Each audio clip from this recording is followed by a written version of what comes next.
Load up the lobby. We vibing tonight. Squad online, yeah, the vibe too lit. Laughing in the chat when we all get clipped. Smoke in the room, let the night run long. Dub or an L, still we vibe with the song. Squad online, yeah, the vibe too true. Beamer outside with the windows blue. Game with the crew, man, it feels so right. We just chill, have fun every single night. Squad online, yeah, the vibe too lit. Laughing in the chat when we all get clipped. Smoke in the room, let the night. Too late, squad wipe quick, man, it's all fate. Light one up when the round too slow. Pass it to the cam, let the Twitch fam know. No stress, man, it's just jokes and plays. Gaming with the squad till it's smoky haze. Squad online, yeah, the vibe too lit. Laughing in the chat when we all get clipped. Smoke in the room, let the night run long. Squad wipe quick, man, it's all fate. Somebody lagged out, man, the timing was bad. Only came dead cause he Wi-Fi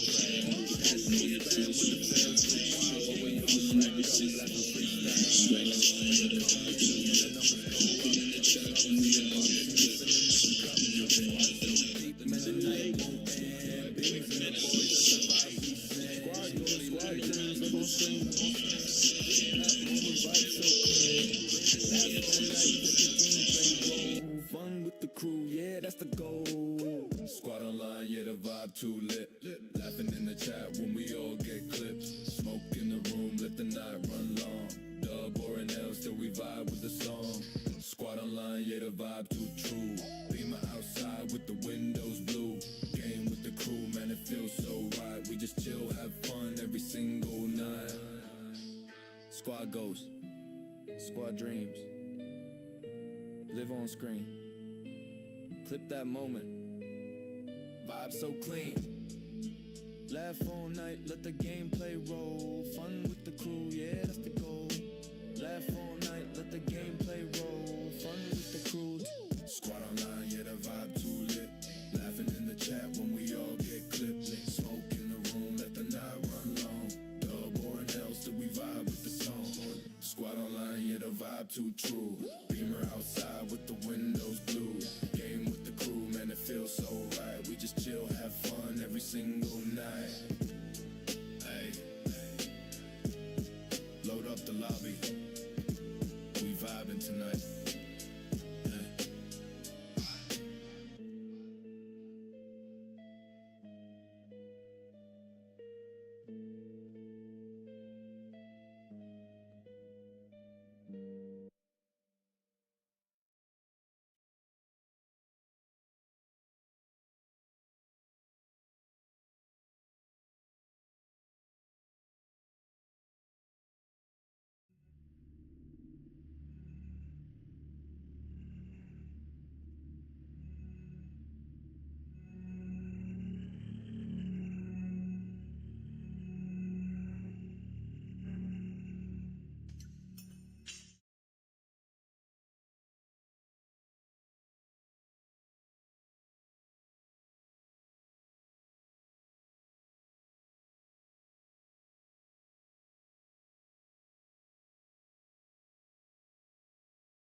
This is a test message from Peepo Stream.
Hey, load up the lobby. We vibing tonight. Squad online, yeah, the vibe too lit. Laughing in the chat when we all get clipped. Smoke in the room, let the night run long. Dub or an L, still we vibe with the song. Squad online, yeah, the vibe too true. Beamer outside with the windows blue. Game with the crew, man, it feels so right. We just chill, have fun every single night. Mics all hot. Trash, got dropped once, man, the chat just laughed. Don't open that door, boom, too late. Squad wipe quick, man, it's all our fate. Light one up when the round too slow. Pass it to the cam, let the Twitch fam know. No stress here, just jokes and plays. Gaming with the squad through the smoky haze. Squad online, yeah, the vibe too lit. Laughing in the chat when we all get clipped. Smoke in the room, let the night run long. Dub or an L, still we vibe with the song. Somebody lagged out, man, the timing was bad. Whole team dead, cause he Wi-Fi trash. Chat go spam when the fails look wild, but we all crack up, laughing freestyle. Rate come in, yeah, the numbers go up. Subs in the box and they filling the cup. Squad so deep, man, the night won't end. Bims and the boys, that's the vibe we send. Squad goals, squad dreams, live on screen.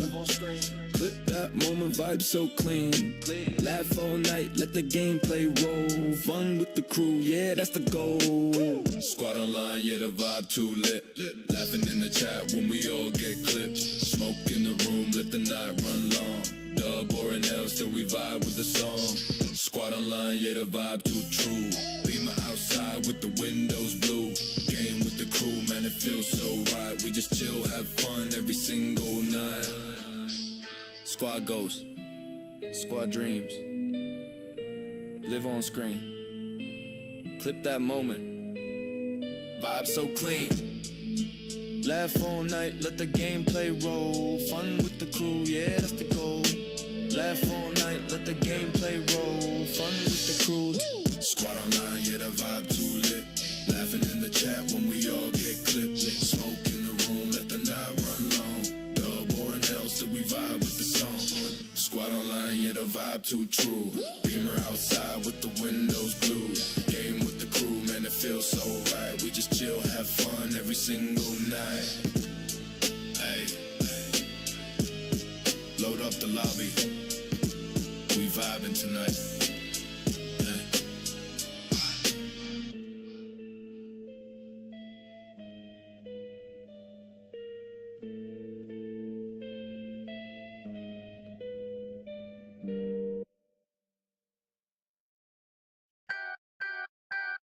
Oh, is that the sound?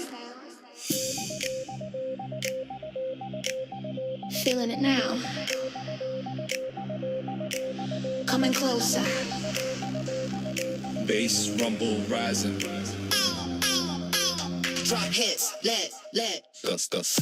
System overload, glitched in the beat, now I can't say no. Vibes hit deep like a baseline code. Heartbeat drops when the tempo goes. Woo! System overload, we lighting up like a nighttime road. Lights flash fast like a strobe explode. Lose control, let the whole world know.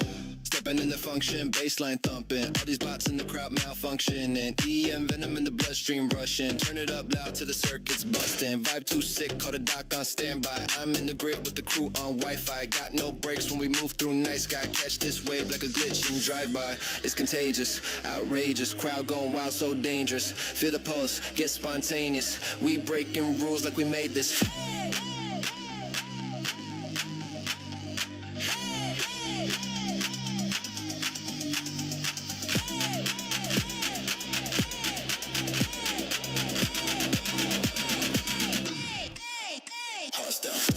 System overload, hands in the air when the beat unloads. Body goes loose, let the matrix flow. Bass too wild, can't feel my soul. System overload, mosh in the crowd like a street moco. Sweat drips down as we lose control. One more drop, then we let it go. Overload. Don't fight, overload.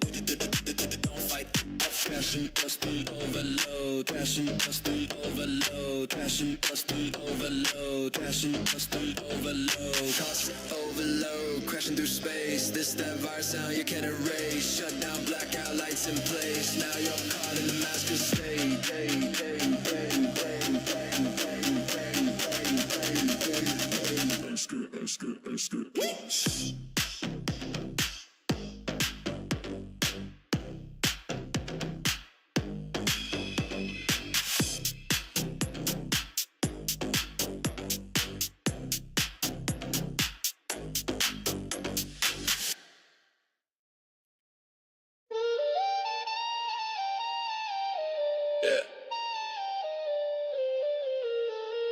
Yeah, Bims in the beamer, smoke in the ride. Slow lane cruise, keep the vibe worldwide. Chat stay lit, never miss this wave. FPS king with the chill we crave. Bims in the beamer, smoke in the ride. Slow lane cruise, keep the vibe worldwide. Chat stay lit, never miss this wave. FPS king with the chill we crave. Bims in the beamer, basic quick. Chat go wild, better clip that clip. Hands on deck, whole squad on fire. Stream too hot, take the vibe up high. Bims in the beamer, smoke in the ride. Slow lane cruise, keep the vibe worldwide. Chat stay lit, never miss this wave. FPS king with the chill we crave. Bims in the beamer, smoke in the ride. Slow lane cruise, keep the vibe worldwide. Chat stay lit, never miss this wave. FPS king with the chill we crave. Squad locked in when the tempo go fast. Twitch fans spamming cause the shots don't last. Smoke in the can when the rounds all hit. Subs roll in while the beat just split. Ouch, got dropped, took a shot real slick. It's alright though, I just dabbed that bitch. Chat go nuts, gotta say that play. Another dub burn, that's a Bims type day. Bims in the beam, a smoke in the ride. Slow lane cruise, keep the vibe worldwide. Chat stay lit, never miss this wave. FBS King with the chill we crave. Bims in the beam, a smoke in the ride. Slow lane cruise, keep the vibe worldwide. Chat stay lit, never miss this wave. FBS King with the chill we crave.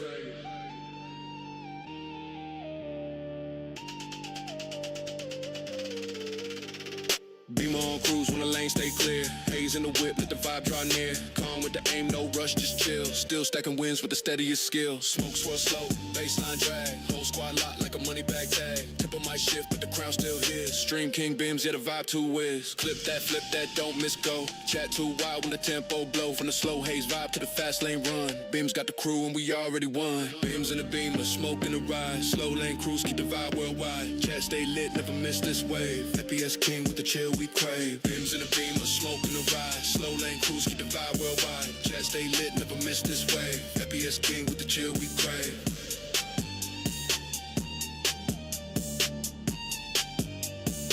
FPS King with the chill we crave. Bims in the beam, a smoke in the ride. Slow lane cruise, keep the vibe worldwide. Gems in the beam, never miss this wave. FPS King with the chill we crave. Clip that. Clip that. Flip that, don't miss it. Go. Chat too wild when the tempo blow. From the slow haze vibe to the fast lane run. Bims got the crew and we already won. Slow through the ride. Slow lane cruise, keep the vibe worldwide. Chat stay lit, never miss this wave. FPS King with the chill we crave. Bims in the beam, a smoke in the ride. Slow lane cruise, keep the vibe worldwide. Chat stay lit, never miss this wave. FPS King with the chill we crave.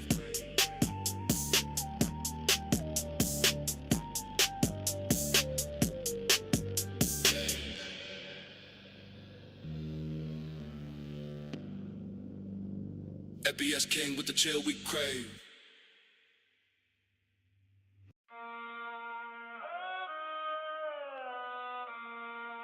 Full song. Clip that. Yeah. Mr. Blake in the building. Twitch crew stand up. Hey, let's go. Crew go live, yeah, the chat too lit. Clips on deck, better clip that quick. FBA's vibe with the aim so slick. Whole squad up, yeah, we never gon' miss. Crew go live, yeah, the chat too lit. GG spam and the vibe just hit. Twitch go crazy when we stack these wins. Mr. Blake run the show, let the games begin. Squad on comes, yo, push that door. Somebody got dropped, now the crowd want more. Twitch chat wild and easy clap spam. Highlight reel, yeah, we going on cam. FBS Kings, every shot on point. Smoke in the room, let the vibes anoint. Late night streams, we don't play by time. Kill feed glowing when the squad online. Crew go live, yeah, the chat too lit. Clips on deck, better clip that quick. FBA's vibe with the aim so slick. Whole squad up, yeah, we never gon' miss. Crew go live, yeah, the chat too lit. GG spam and the vibe just hit. Twitch go crazy when we stack these wins. Mr. Blake run the show, let the games begin. Crew in sync like a highlight tape. Shots too clean, there's no escape. Yo, don't open that door, boom. Too late, everybody laughing. Man, we call that fate. Raid in the chat when the subs come through. Bits on the floor like confetti too. Squad locked in, yeah, the win feel great. Mr. Blake, the crew, top tier steak. Clip that, post that. Run it back quick, run it back quick. Chat go spam and the crew too sick. Headset on with the cam online. Mr. Blake crew, it's a vibe every time. Hey, let's go. Crew go live, yeah, the chat too lit. Clips on deck, better clip that quick. FES vibe with the aim so slick. Whole squad up, yeah, we never gon' miss. Crew go live, yeah, the chat too lit. GG spam and the vibe just hit. Twitch go crazy when we stack these wins. Mr. Blake run the show, let the games begin. Yo. GG's fam, crew on top every time. Clip that, run it back.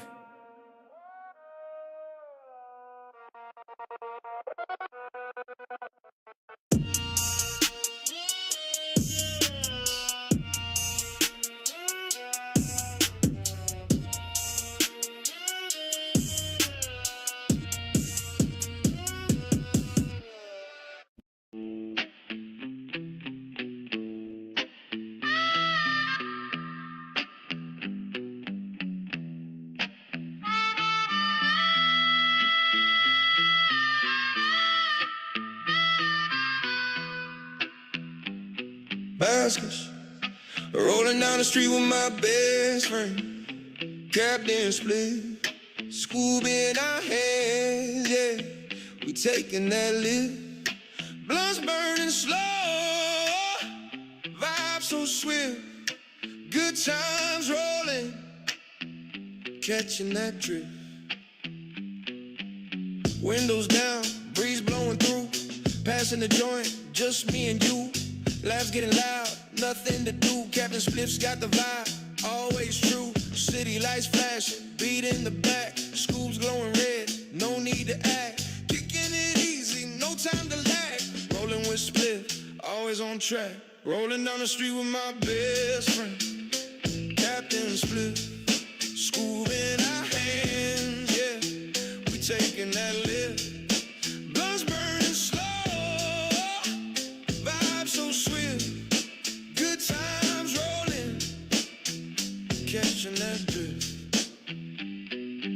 Corner store stops, snacks in the cart, blazing through town, rolling smart. Captain Spliff's laugh, that's pure art. Two mates, one vibe, never apart. Sunsets glowing, cruising so free. Scoop passing around, just you and me. Life's simple joys, like ways to see.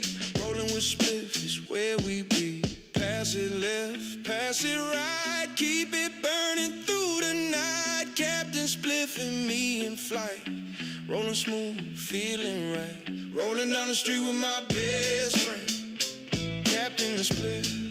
Scoop in our hands, yeah, we taking that lift. Blunts burning slow, vibe so swift. Good times rolling, catching that drift.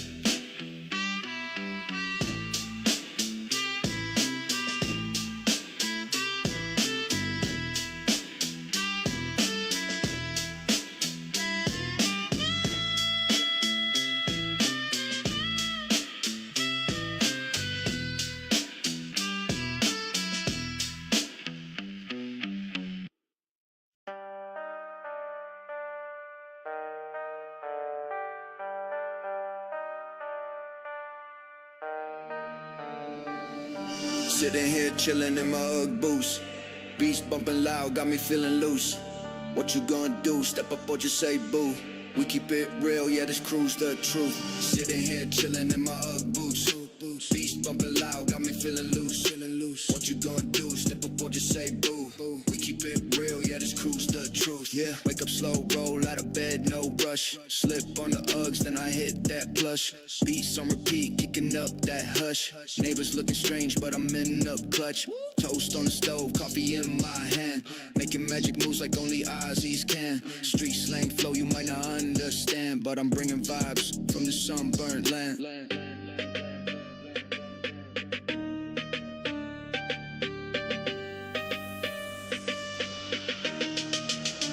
Yeah, sitting here chilling in my Ugg boots. Beats bumping loud, got me feeling loose. What you gonna do? Step up or just say boo? We keep it real, yeah, this crew's the truth. Yeah, sitting here chilling in my Ugg boots. Beats bumping loud, got me feeling loose. What you gonna do? Step up or just say boo? We keep it real, yeah, this crew's the truth. Yeah, out in the RV cruising down the block. Tunes in the whip, yeah, the bass goes pop. Mates all around laughing non-stop. Ugg boots on, never gonna flop. Catching a vibe like a summer breeze. From city streets to the ICCs. Real talk flow with a casual ease. Chilling in my boots, doing what I please. Kicking it rapid, spit static, bars automatic. Words like bullets flow so volcanic. Mind on a mission, vision panoramic. Switch up the rhythm, flip the schematic. Never been based, stay sharp like a blade. Lines intertwine, intricate cascade. Ripping through beats like a lyrical raid. No time for breaks, no moment delay. Synapse firing, thoughts what I'm blast. Every syllable hit, moving too fast. Crushing the pace, ain't stuck in the past. Living the moment, making it last. Wordsmith warrior, battles engage. Flipping the script, lighting the stage. Rhymes hit heavy, sound waves rage. Unleash fury, out of the cage. Who's got the boots? We got the boots. Who's feeling loose? Feeling loose. Beats on blast, no way to lose. Ugg boots and beats, that's the truth. Sitting here chilling in my Ugg boots. Beats bumping loud, got me feeling loose. What you gonna do? Step up or just say boo? We keep it real, yeah, this crew's the truth. Yeah, sitting here chilling in my Ugg boots. Beats bumping loud, got me feeling loose. What you gonna do? Step up or just say boo? We keep it real, yeah, this crew's the truth. Yeah.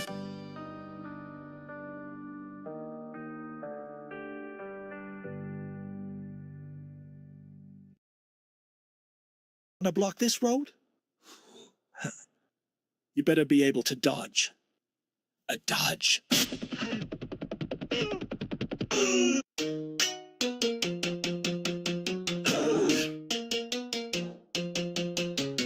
Pulled up clean in my O2 van, blocked by a mob with a pan and a plan. Blue hair flying like a final boss. One scream deep and she thinks she's lost. Cardboard sign saying fight the state, but can't name one, just filled with hate. Yell in my face like she passed the bar, but she live on tweets and a stolen guitar. Trying to shame me for driving through while holding a vape and a dead raccoon. Say I'm toxic, I'm like, who ain't you allergic to facts and parking paint? Dodge a thug, better duck that hood. Screaming on the street, but you ain't that good. Blue hair swinging like she casting spells, but I got 4 wheels and no brain cells. Block my lane, get mocked in verse. You're the type to call TikTok church, so next time you try to stop my route, bring snacks and insurance clout.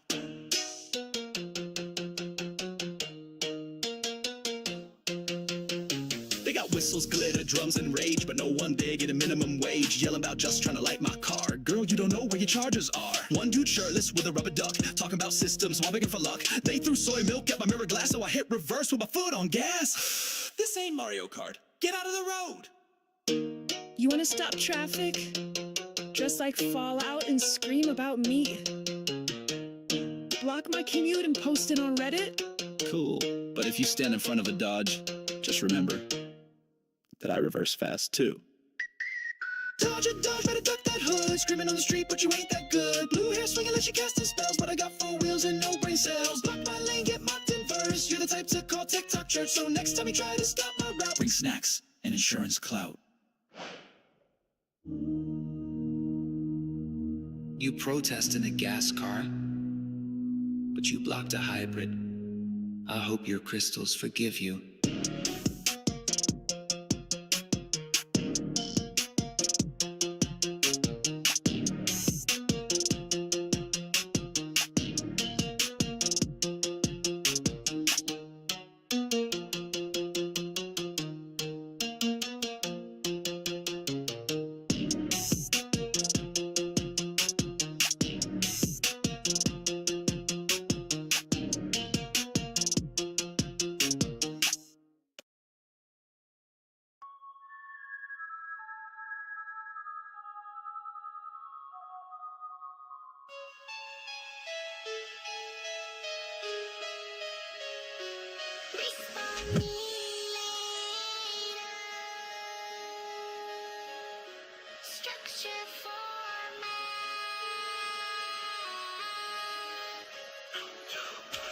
Heart low, screen red, I've been losing. Running side quests in a loop of confusing. Every day a cutscene I can't skip. NPCs fake smile like script. I've been grinding for XP and pain. Talk to God, got a 404 again. My thoughts in pixels, brain in flames. Even my dreams got cooldown frames. Trying to pause, but the world don't quit. Press reset, still stuck in it. You say level up, I say how. I respawn. Just not right now. Give me 5 more emotional lifetimes, bro. Respawn me later.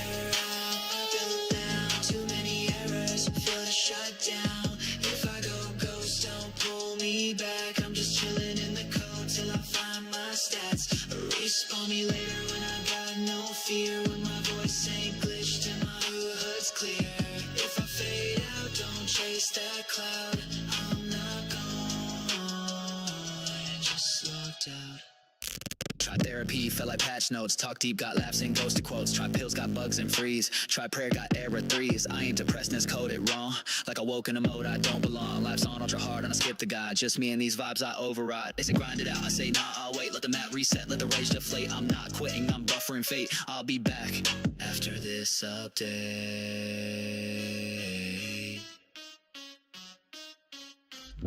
Life's not game over. It's just controller down for a second. New life, new save file, same soul, higher stats. Respawn me later. Too many errors, feel that shutdown. If I go ghost, don't pull me back. I'm just chilling in the code till I find my stats. Respawn me later. I got no fear when my voice ain't glitched and my eye hood's clear. If I fade out, don't chase that cloud. I'm not gone, just logged out. Next round. I won't miss.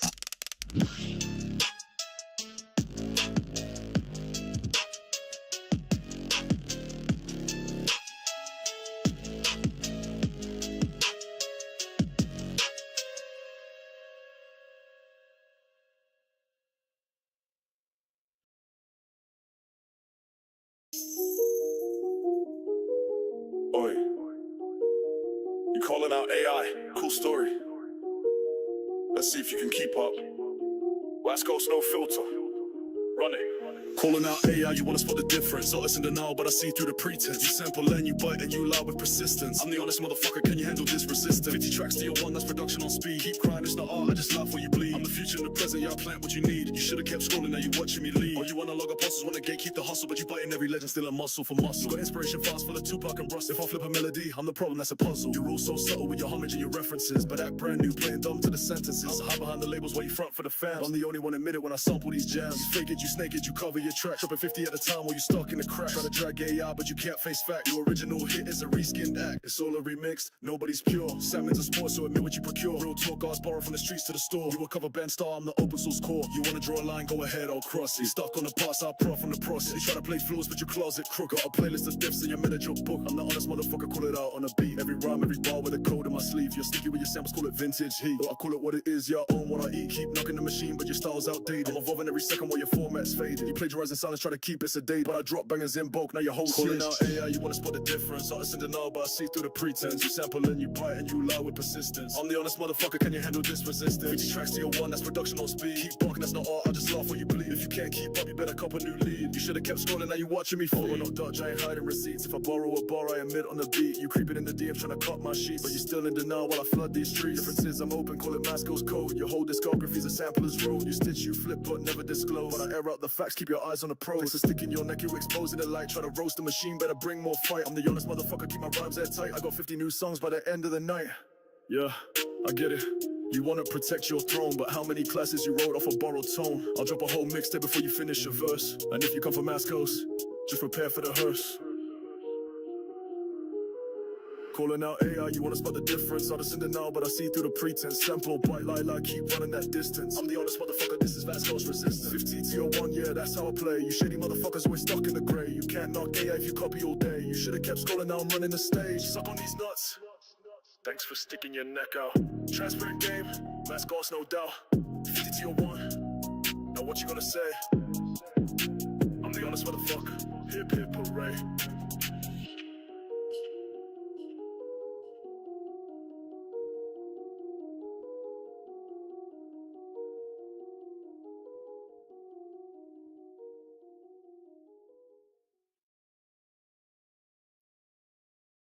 Into the States, that connection so strong. MASSKAOSS in the middle, keep the energy. Across the ocean through the night, new legends are born. Brotherhood worldwide, yeah, we better. From Poland to the States, that connection so strong.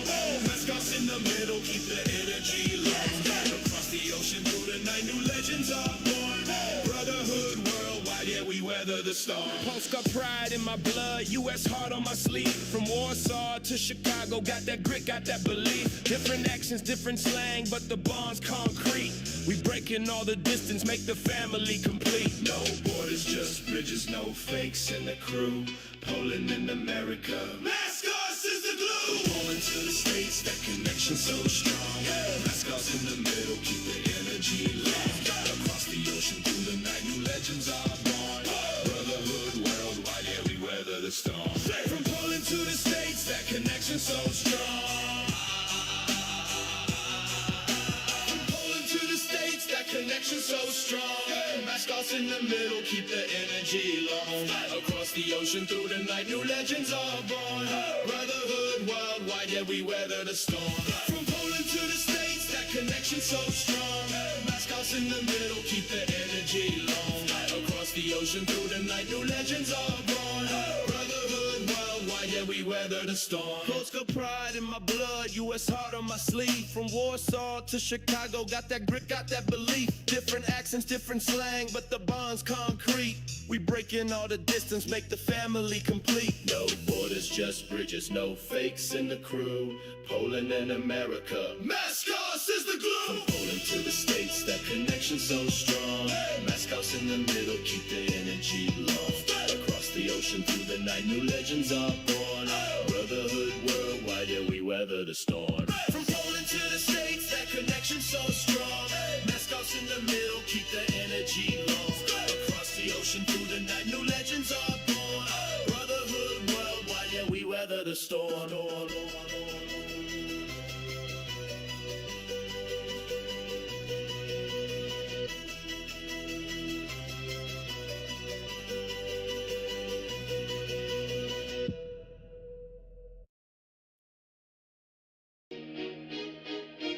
MASSKAOSS soul zones. We invade every node. Straight up Poland, USA. Watch our chaos code. Spit global overload. Watch the whole world implode. MASSKAOSS turbocharge. On your system we roll. Down under I thunder with a blunder that shatters your window. Sydney skyline lit out of hurricanes in limbo. Polish pulse pounding, Warsaw's wires we're winding. Lines so quick they flick, synapse slipping, you're grinding. Stateside we assassin bot, silicon circus combust. I bust rhymes like landmines, your fallbacks turn to dust. Accelerate your data rate, no brakes I detonate. My code's a grenade and send your ray in every plate. All zones, we invade every node. Straight up Poland, USA, watch our chaos code. Spit global overload, watch the whole world implode. MASSKAOSS turbocharged on your system we roll. All zones, we invade every node. Straight up Poland, USA, watch our chaos code. Spit global overload, watch the whole world implode. MASSKAOSS turbocharged on your system we roll. Tokyo's neon screams, my streams beaming double time. I rhyme like I'm prime, virus in your mainframe design. Berlin's back alley hacks, we crack stacks like eggshells. I shell smoke, shells of text quaking your egg cells. Rio's raving the racks, carnival crashing your console. Cape Town taps the plug, power surges lose control. Every server, every turf, my surf's cosmic, no offset. Global chaos manifest, your network's my preset. Chaos all zones, we invade every node. Straight up Poland, USA, watch our chaos code. Spit global overload, watch the whole world implode. MASSKAOSS turbocharged on your system we roll. Chaos all zones, we invade every node. Straight up Poland, USA, watch our chaos code. Spit global overload, watch the whole world implode. MASSKAOSS turbocharged on your system we roll. MASSKAOSS forever. Chaos in hyperdrive.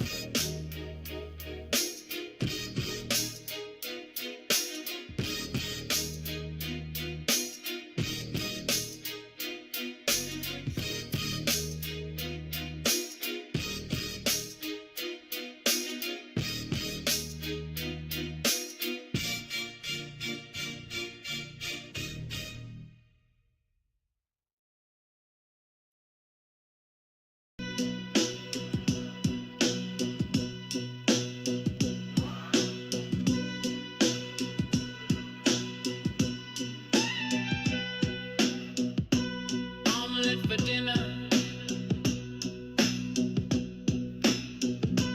hash browns on the side. Oh, all right. Oh yeah, let's go. It's like waffles and pancakes for dinner. It's like French toast and bacon for dinner. Eggs Benedict, what could be better? It's like breakfast for dinner. Pour me some syrup and keep it coming. I'll get it in your hair and rub it all over your muffin.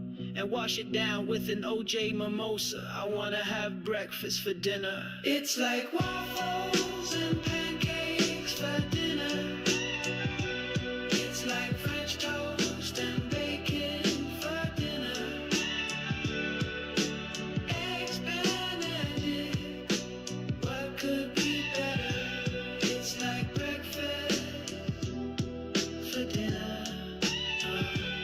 She like a sausage links long. She likes her bacon crispy. She likes her eggs over easy. She likes to get hands sticky. And when she rolls over and smiles, I know it's time for dessert, and that's breakfast for dinner. It's like waffles and pancakes for dinner. It's like French toast and bacon for dinner. Eggs Benedict, what could be better? It's like breakfast for dinner.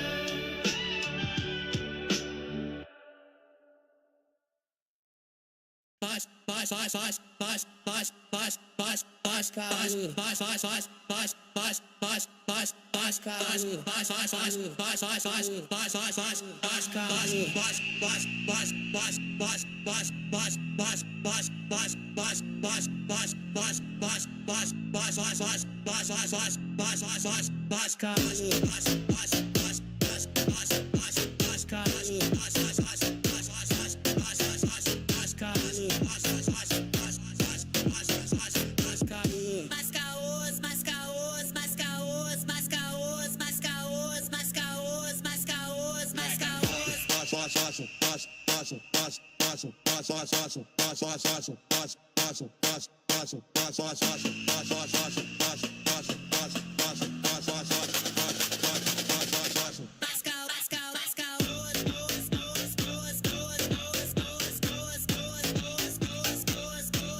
Whistle in the shadows.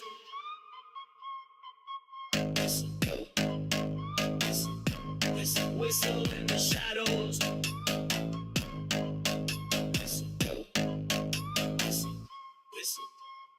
MASSKAOSS creeping, heartbeat resonate, dark beats pounding. We gravitate, lost souls drifting through neon glows. Whistle in the shadows. That's how it goes.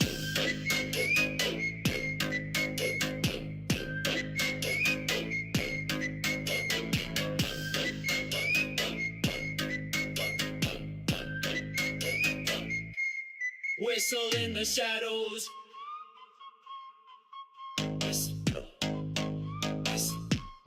Whistle in the shadows.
say. Gotta stay sane, never lose faith. Only one tap, I gotta maintain what I do say, yeah.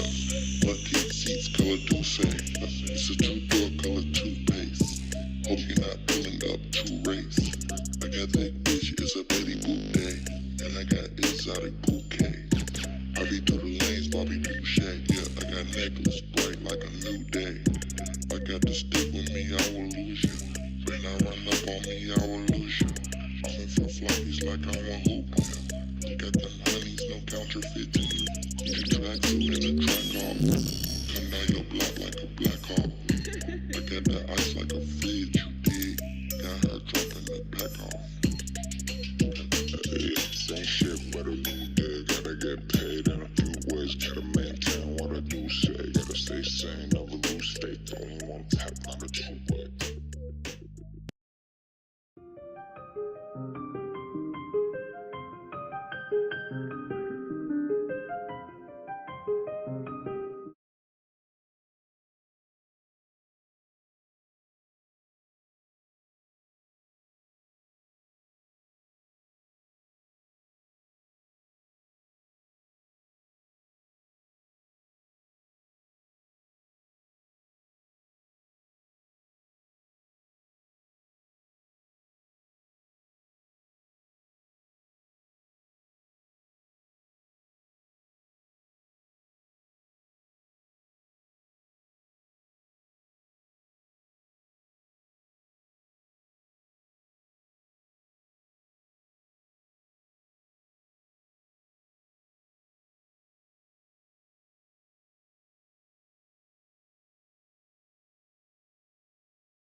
Got that caught yourself daydreaming feeling? Well, ever had that surrender to some Palm Beach stargazing? Let the beat drop down to your soul? Shoot the breeze sailing Sydney Harbour feeling? Haven't felt that before. Have you? Shop this feeling and more at sydney.com and feel new in Sydney. The Volkswagen Amarok-style turbo diesel V6 seamlessly combines power and sophistication. And from 73,740 drive away, you can add a great price to the mix too. So you can have it all. Test drive today. End September 30. T's and C's apply at volkswagen.com.au.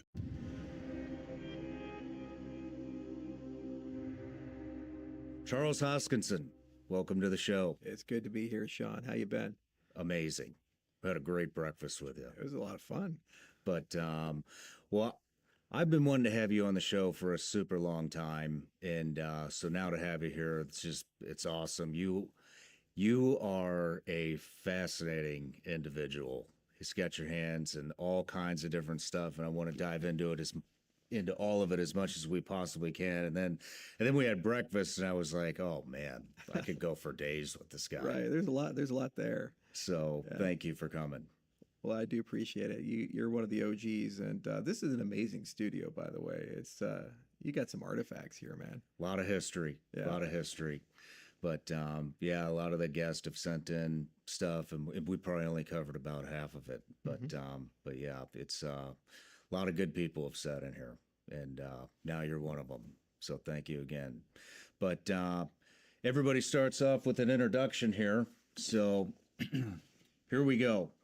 Charles Hoskinson, co-founder of Ethereum and the CEO and founder of Input Output, the company behind the Cardano blockchain. Cardano is positioned to be included in the U.S. Strategic Crypto Reserve alongside Bitcoin, Ethereum, XRP, and Solana.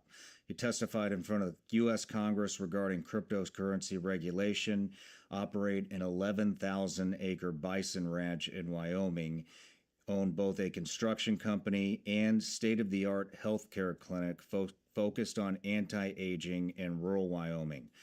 Part of the group that de-extincted the dire wolf, co-founder of a lab that is genetically engineering bioluminescent plants, funded and joined a maritime expedition near Papua New Guinea that recovered extrasolar fragments from the ocean floor.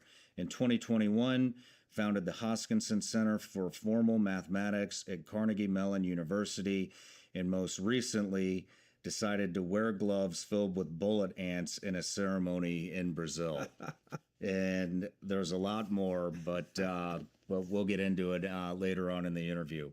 So I want to do a life story on you, and starting from childhood, getting into the Cardano and Ethereum, and then all these different ventures that you're doing now.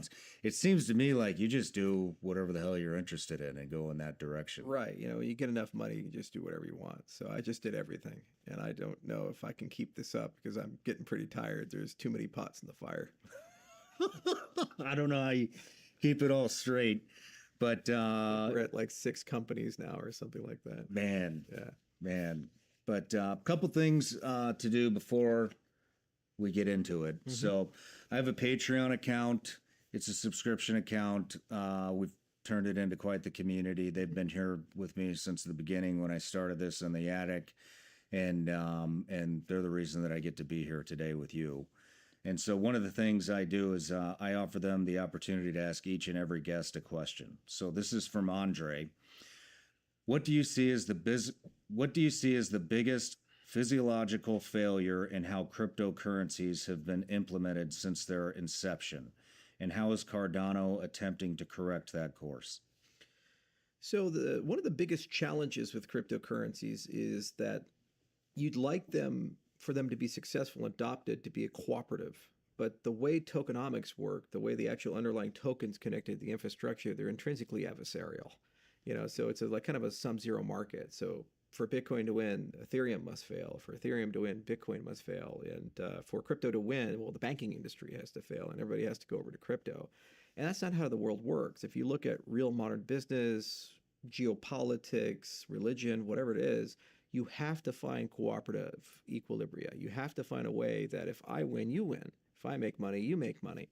So, they've been tremendously successful from a growth hacking perspective. Cryptocurrency has gone from nothing to 550 million users within 15 years, from no value to a multi-trillion-dollar ecosystem. But they have still stayed somewhat divorced from the Web 2 world and the legacy financial world. They're not interconnected and interoperable. So really the next 5 to 10 years in the industry, it's about how do you build bridges and how do you reset the incentive layer of the system so that people make more money cooperating together. And we're starting to see this with stablecoins, for example. They're working their way into the cryptocurrency space, and they went from nothing to $243 billion of stablecoins issued with Tether and Circle and the other major standards, about 180 million transactions per month. So huge amount of volume. And probably by 2030, we're going to have stable coins grow to about $1 trillion to $2 trillion vertical. Wow. And probably about 500 million to 1 billion transactions per month. So massive growth. Under the hood, they're just tokenized treasuries. Short-term treasuries, you buy them, you get a few points of interest. And so they just took them, they tokenized them, they put them on a blockchain. Well, why do people want them? Well, the cryptocurrency space, we want them because it's too volatile. Bitcoin goes way up, it goes way down. I was in Bitcoin before it was $1. And I watched it go to $30 down to $4. I watched it go all the way up to $256, down to $80, then up to $1,200, then down to $250, then up to $20,000. Woo! Cocaine and hookers, yay! And then down to $4,000, then up to $68,000, then down to $25,000, and then all the way up to $100,000. Right? It's just crazy times. You can't build an economy if you have that level of volatility. So you need value stability, and then you can create credit, and then you can have an economy. Well, the legacy world can do that. There's constructions there, but crypto has to learn how to work with that world. Why does the legacy world want to work with crypto? Well, this allows you to dollarize places that normally can't be dollarized. So you look at Argentina or you look at Venezuela or where all these places are, they would much rather have US dollars than pesos, because the volatility is so high and you can't trust the banks in these places. So Argentina, for example, the economy is $700 billion, their GDP, but there's already $100 billion in cryptocurrency assets that are floating around. So 1 out of every $7 of value is in crypto. Why? Because they don't trust the local currency.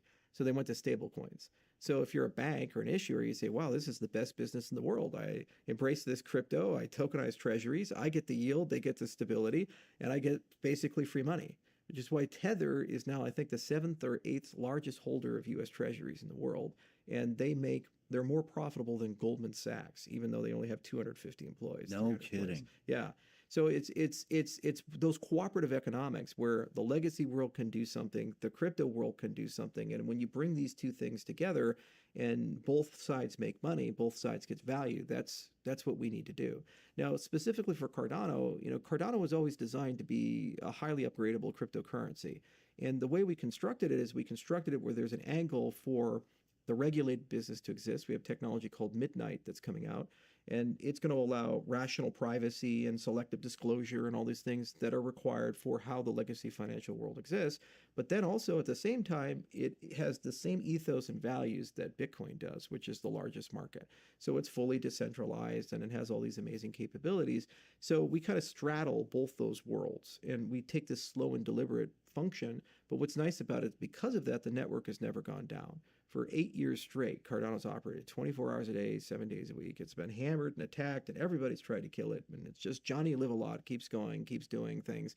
So it creates a resilience and a trust that's required for people to build that type of infrastructure. So it's a challenging space. It's highly adversarial. It's highly competitive, and you think like politics is bad, like crypto Twitter is probably much worse than anything Trump's ever said or Biden's ever said or whatever. It's a tough world to live in. But in general, we just keep that durability and we always have one eye on the future. Like what is going to be required to bring trillions of dollars of real world assets into the space? What is required to bring Bitcoin into a space where it can participate in the DeFi world and these things? And by doing that, the network has grown. It's gone from nothing to about 4.3 million active wallets. And we think we'll probably grow to more than 10 to 15 by the end of the decade. So it's got a very nice growth rate for it. And also it now works with everything. So Cardano can start talking to Solana and to Ethereum and to Bitcoin and to all these other standards. And that's what it should be. Their success should be our success, and their user should be our user, and vice versa. That's what's required to win. What do you mean they should be talking? So imagine like foreign banking systems. So you can't really send a wire transfer to Iran easily or back because the systems have been chopped up and isolated because of sanctions. Imagine Wi-Fi if your phone could only connect to an Apple router or to a Samsung router and it couldn't connect to any other router. Well, that'd be a crazy protocol, right? Or Bluetooth, like my Bluetooth headset only connects to my iPhone, but nothing else. So long time ago, we realized that interoperability is a super important feature. And so when you look at Cardano, one of the things we realized was it's less about how do I lock you into the system, and it's more about how do I get the system to talk to all the other systems? What is that Wi-Fi moment for the industry as a whole? And just in solving interoperability, then you see a massive flow of transactions, a massive flow of users, and eventually that becomes your commercial engine. So that's what I mean by talking to each other. And then the other side of talking to each other is how do you, for the big stakeholders in those ecosystems, so the people that control billions of dollars of the asset or have built large applications with many users, how do you work with them to create value for them? So a great example would be Brave. It's a very popular browser. It's got about 86 million users. Joe Rogan's a user. Tons of people use it. And it was founded by the guy who created JavaScript, Brendan Eich. And Brendan actually is a pioneer. He started Netscape with a bunch of other guys. And then he was the CEO of Mozilla, which was Firefox. And now he has Brave. Well, Brave built into it wants to be as decentralized as possible. They have an ad model called BATS, and they have a VPN model to keep your information secret and private. Well, they don't want to be in a position where they're a data custodian and they know everything about you. And trust me, bro, everything works great. They want to be in a position where they help you get the level of privacy you want, and they help you share your data when and how you want to do that. In exchange, you get paid to do that, but they know nothing about you. Well, cryptocurrency technologies enable this to happen really well for them, which is why they launched their own token called BATS and these other things. So how do we make their ad model better? How do we make their VPN model better? How do we grow that? And then that solves a problem for 88 million users, and it helps them grow then to 100 million users or 150 million users. Well, once those users are on our ecosystem, well, then they also will do other things. They'll participate in NFTs and DeFi things and whatever the heck of the latest and greatest newfangled thing is in the space. So their users are our users, and our users are their users. That's a cooperative equilibria that you look for. And if you solve their ad problem, you find a better way to do ads that preserve their privacy and actually share the ad revenue with the people who provide the information, well, that's just as useful to Microsoft and Meta and to Google as it is to BATS. Because they don't want to be a data custodian, and they just want the semantical value of the data. They want to be able to micro-target people and sell things, but they don't want to be in the business of knowing every single detail about who you are. And it's a liability, because if they ever get hacked, then they lose all that data. So you can create economies for these types of things, and then you can start creating ecosystems around them, and then you revolutionize the offering. And every time you do it, it gets more decentralized, and you push more value to the edges. And then you can start cutting people in on things that they previously gave away for free. Very interesting. Does crypto overtake the current system eventually? No, I think it'll merge. It's like new media and online media versus legacy media. It just became media. And so the really smart people, like the New York Times and other people, they were quick to realize that they had to get on the web and build a web footprint. And then the dinosaurs, like the Rocky Mountain News and others, they didn't get that right, and they went out of business. And so very similar, when you look at finance, you have TradFi and DeFi. It's going to merge and become Fi. And both sides help each other out. So in terms of the legacy world, the cost of compliance is too high. It's $500 billion a year globally. So you could buy Tokyo every 3 years if you want to comply with KYC, know your customer, anti-money laundering, anti-terrorist financing. It's extraordinary when you look at the global cost of that. And then also just settlement time is too slow. It takes days or weeks to do certain things, and liquidity is siloed. And so the American liquidity is different from the Dubai liquidity, different from the German liquidity. And that doesn't make sense, because what if a German person wants to buy an American product, or a person in Dubai wants to buy an American product? Why do they have to go and through all these hops and loops to get into the American market? So the legacy world, they want automated compliance, they want universal global liquidity, and they want more transaction volume. Okay, well, the Web3 side of the world wants all the money. They want the capital that's currently locked up in BlackRock and the capital that's locked up in Goldman Sachs and all these other places to move over into crypto products. So there's a marriage there if they can kind of put these pieces together, and one creates innovation and reforms the legacy world, and the other provides the users and ultimately the raw economic value. Well, when those systems merge, it gets harder and harder to distinguish what's crypto versus what's not crypto.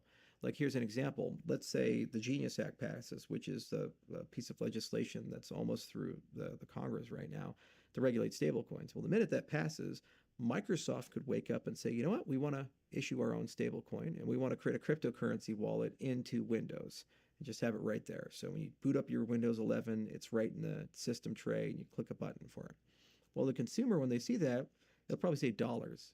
Won't say cryptocurrency on cryptocurrency XYZ. Just say dollars.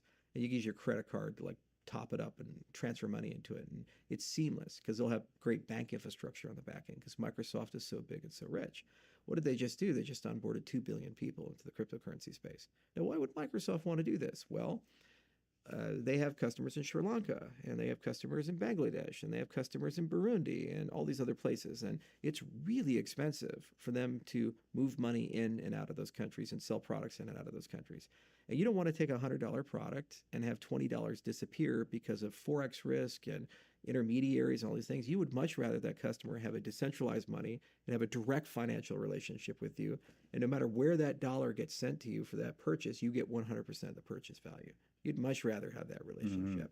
So, if they issue stablecoin, then voila, they have that. It's all there. So the temptation for the Mag 7 to come in, the Magnificent Seven, like the Apples and the Microsoft, the Metas, is extremely strong. And in fact, Facebook tried to enter the cryptocurrency space a few years ago with a project called Libra, and it kind of got smashed down by the regulators. But they were going in with MasterCard and all these other guys because they wanted to turn WhatsApp and Facebook Messenger into a payment system. You're chatting with somebody and he said, hey, Sean, can I borrow $20? Sure. You just tap your phone, you send $20, just like that. No banks involved. It's person to person, completely decentralized. Because they said, well, hang on, we got billions of people on this platform. We could be the world's largest payment processor, through this whole setup. So there's too much temptation for these guys to come in. They were just waiting for the regulatory window to open, and then they come in. And once they come in, the consumer's not really thinking, I'm in the cryptocurrency space. I'm a cryptocurrency entrepreneur. It just feels like a better PayPal. It feels like a better traditional bank interface. Okay. You see? Makes sense. Wow. Wow. We're going to get more into this. Before I forget, everybody gets a gift. What you got for me? Those are Vigilance League gummy bears, legal in all 50 states, made in the USA. You can even pay for those in crypto. but yeah, everybody gets a gift. So there it is. Thank you, sir. My pleasure. I'll put that right there. But I want to get into your life story, but I want to talk about these bioluminescence plants first. That you showed me some pictures at breakfast.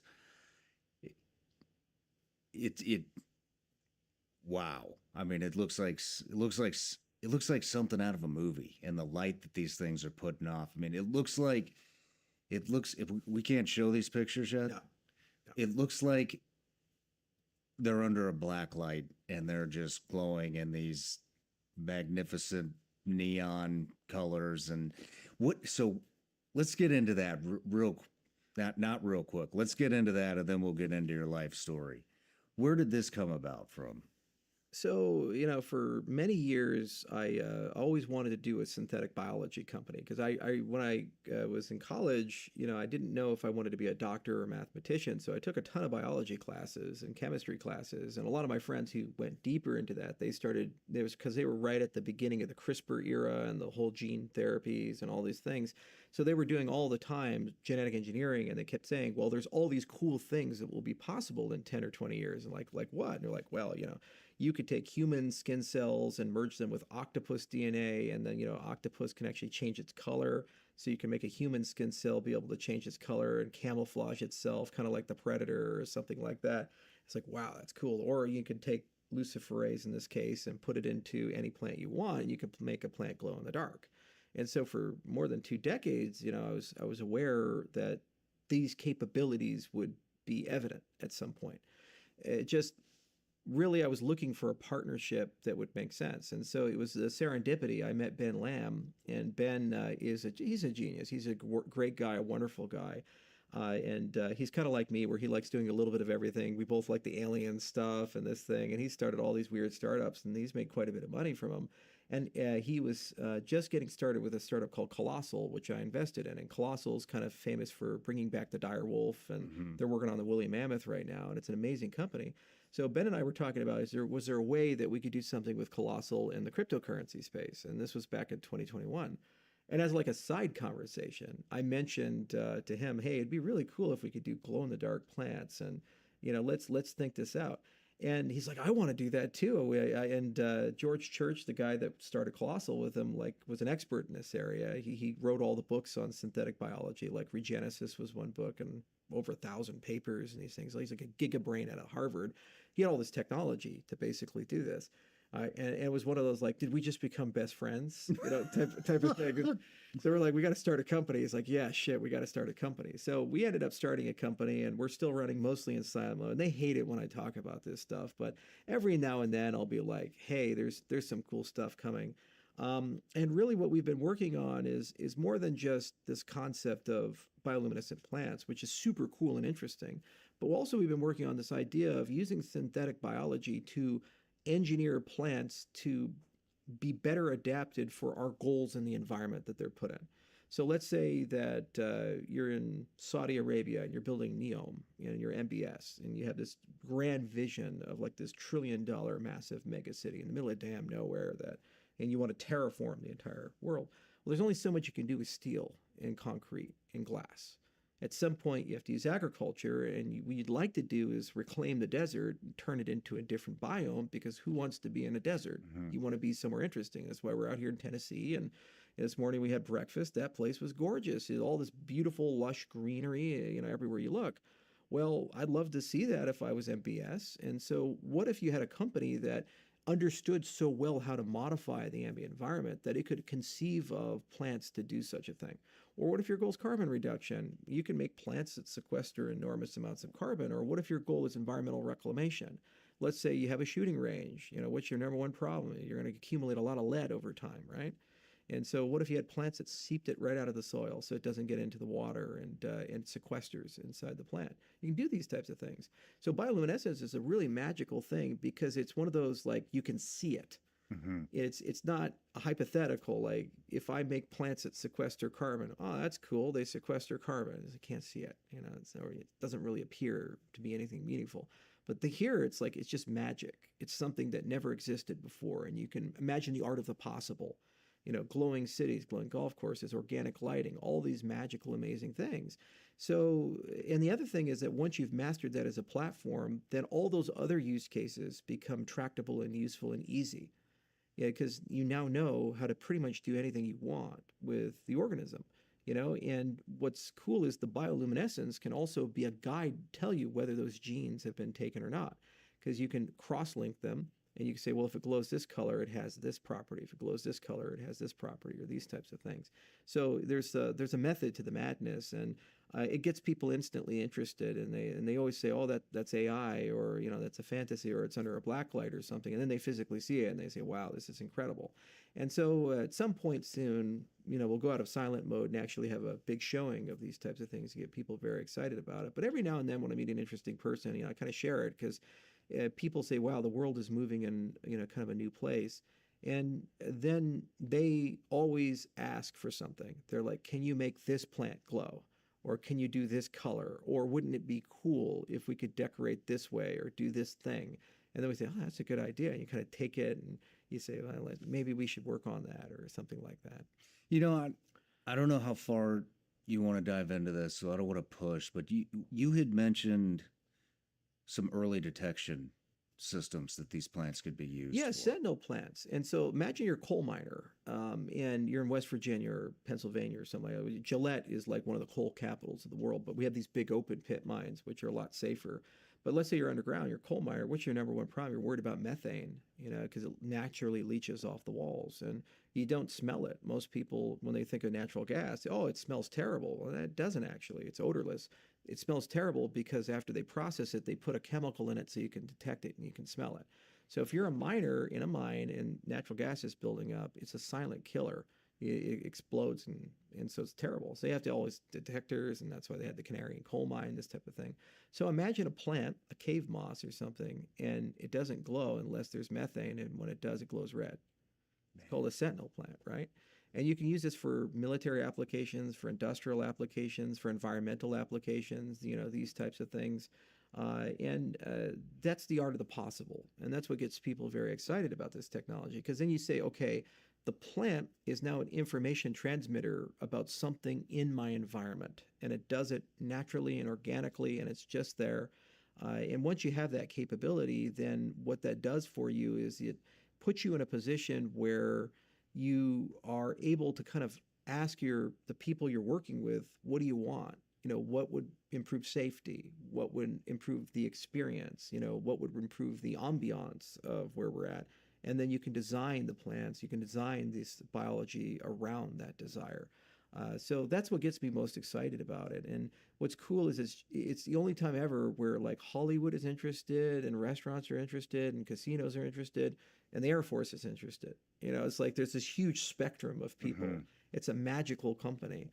And I love those magical companies. They just make people want to be part of it. They want to be invested in it. They brag to their friends like, I am in this coolest company in the whole world. And Colossal is much the same way. Any Ben Lamb company is this way. This is why he's a genius. It's like you invest in Colossal, you're like, oh yeah, I'm part of that whole Willie Mammoth thing and that whole Direwolf thing. You're like, holy shit, that's awesome. Like, tell me more. It's, oh, I can't tell you anything.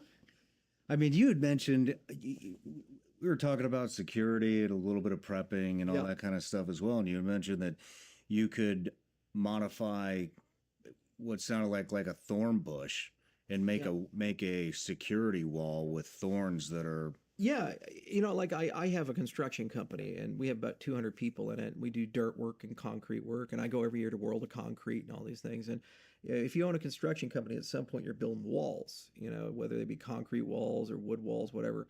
And landscaping is a big part of a security element. And so they're all the time you can plant things like the Japanese barberry. It's a perfect bush for security.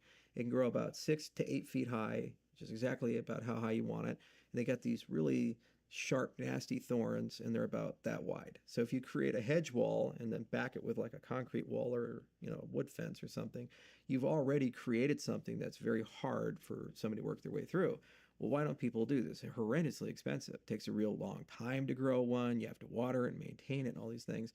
Well, when you get into business synthetic biology, you can say, okay, well, I want something with the properties of a crown of thorn or a Japanese barberry or whatever the plant is, but I want it to grow like really fast. And then you can just 3D print some lattice structure, you put it in, and then you just grow out an entire wall.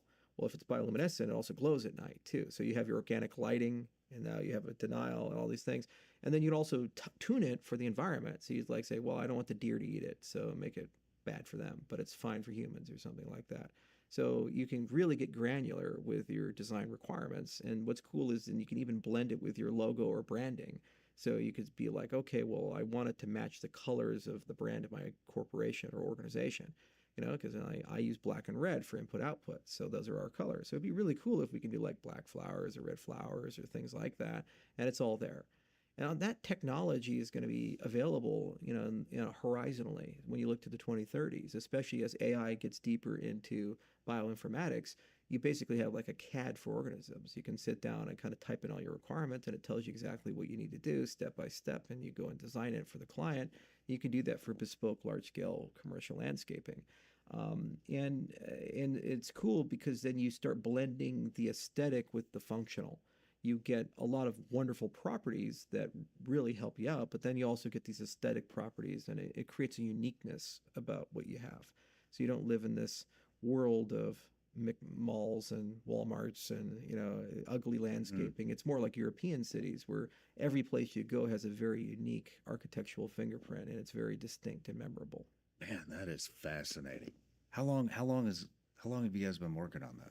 Oh, for about 2 years now. That's it. Yeah, that's it. And the first step was just building the science team, and you got to understand, it's like cryptocurrencies. We've been working on it for a while, but the cryptography has been around since the 70s, like as an academic discipline, but it's been around for hundreds of years as like an endeavor that people do. And Caesar encoded things. It's called the Caesar cipher. It's a substitution cipher.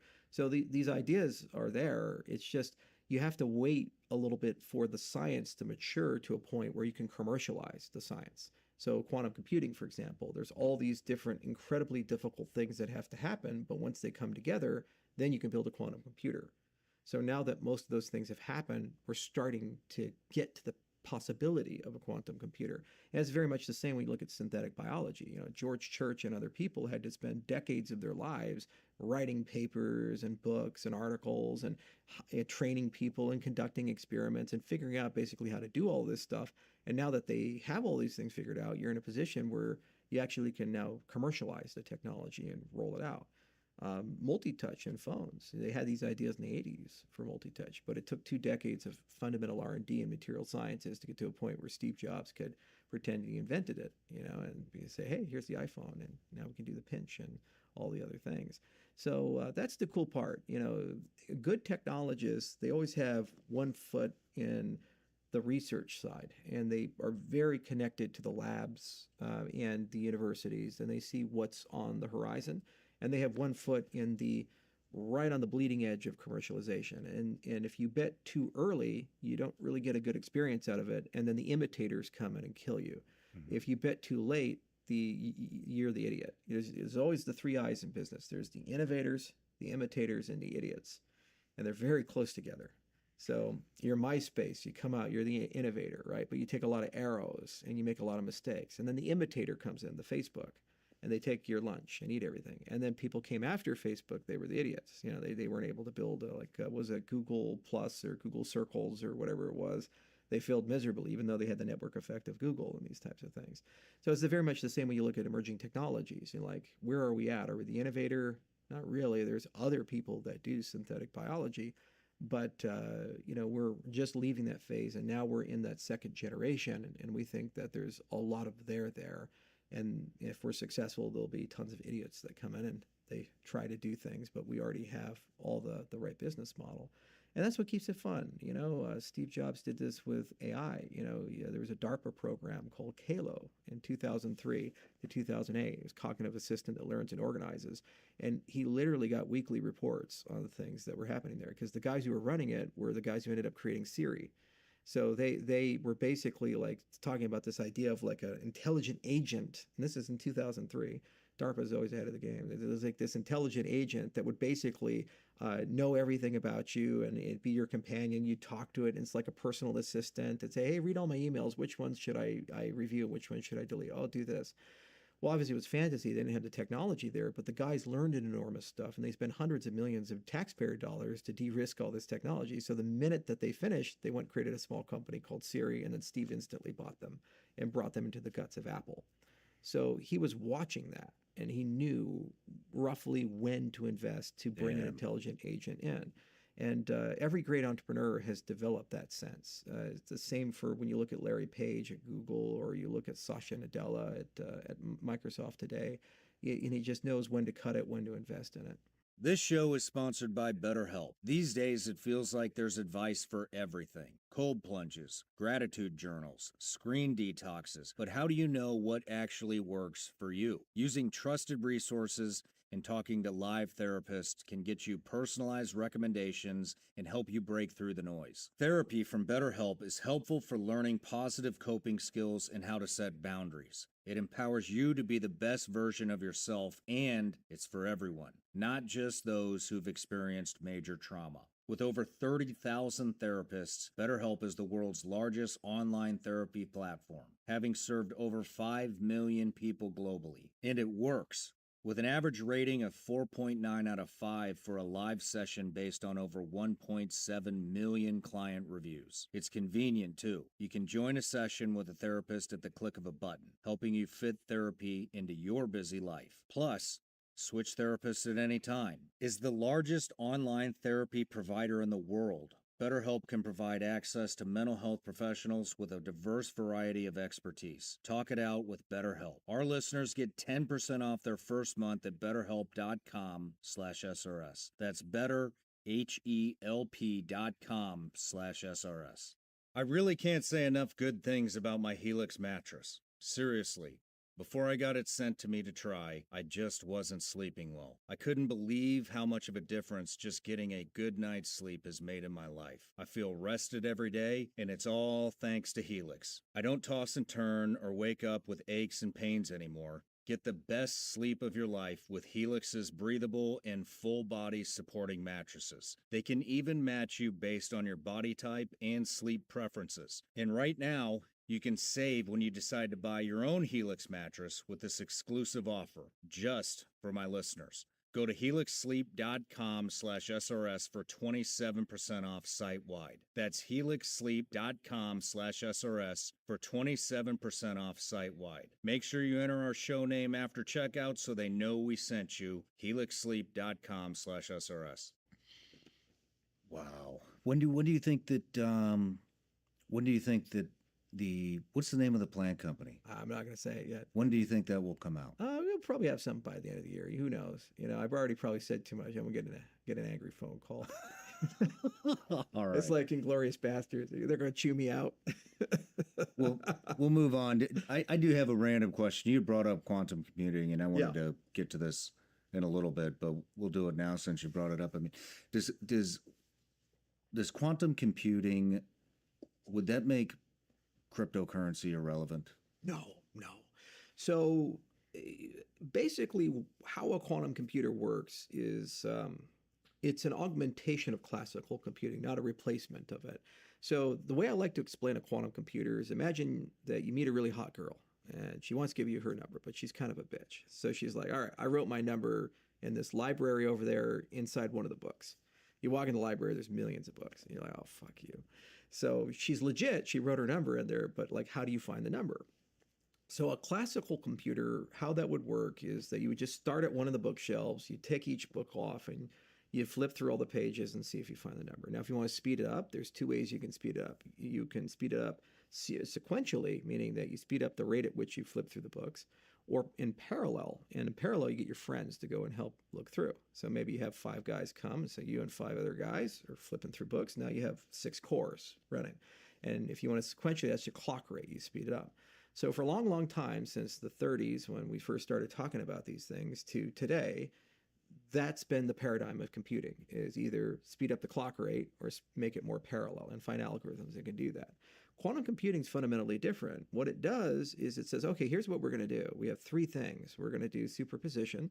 So we're, instead of looking through the books, we're going to have this magical way of taking all the books off the shelves and put them in a superposition state. And then we have interference and entanglement. And these properties allow us to, relatively speaking, know the location, the rough location of where that book is.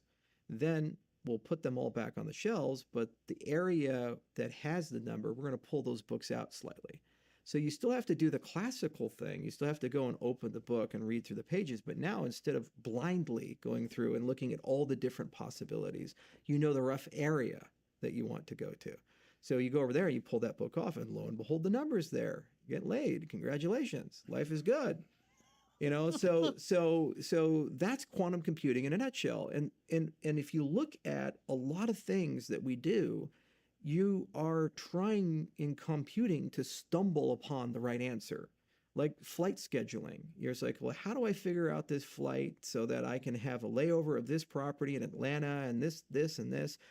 But there's all these other things going on, and it turns out it's like an NP problem. It's super hard to actually schedule a flight. But if you have a quantum computer, it can kind of look at all the art of the possible and at least give you a sense of where a probabilistic minimum is, so to minimize the layover time or whatever your objective is. Or in the case of large language models, so like ChatGPT or any of these AI things, what you'll do is you'll say, okay, well, there's outputs that come out of these models. Well, which one of the outputs is the right output? You'll ask it a question. You'll be like, you know, I need to know, I'm going to be in DC for the weekend, and here are all my parameters, and I'm looking for a good restaurant, and which one's a good one? And so they'll have maybe 50 recommendations that come through. And some are obviously wrong, like one's in Virginia or one's in Maryland or something, and one's really in DC, but it's too expensive or something like that.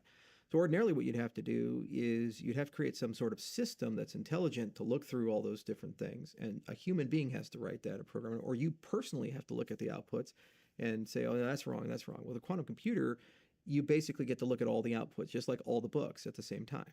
And then it can show you which one of those answers is right. Remember, it could be millions of them. It's the qubit range. And so, you know, once you start getting up in qubits, you can do this arbitrarily many. And so what this does is it gives you the ability to have a large language model that's exponentially better than a large language model that we have today.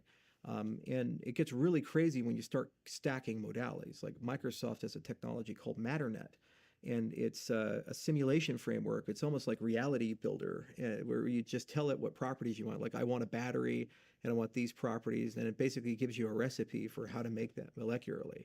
But the problem is that the simulation breaks down after you start modeling maybe 20, 30 electrons.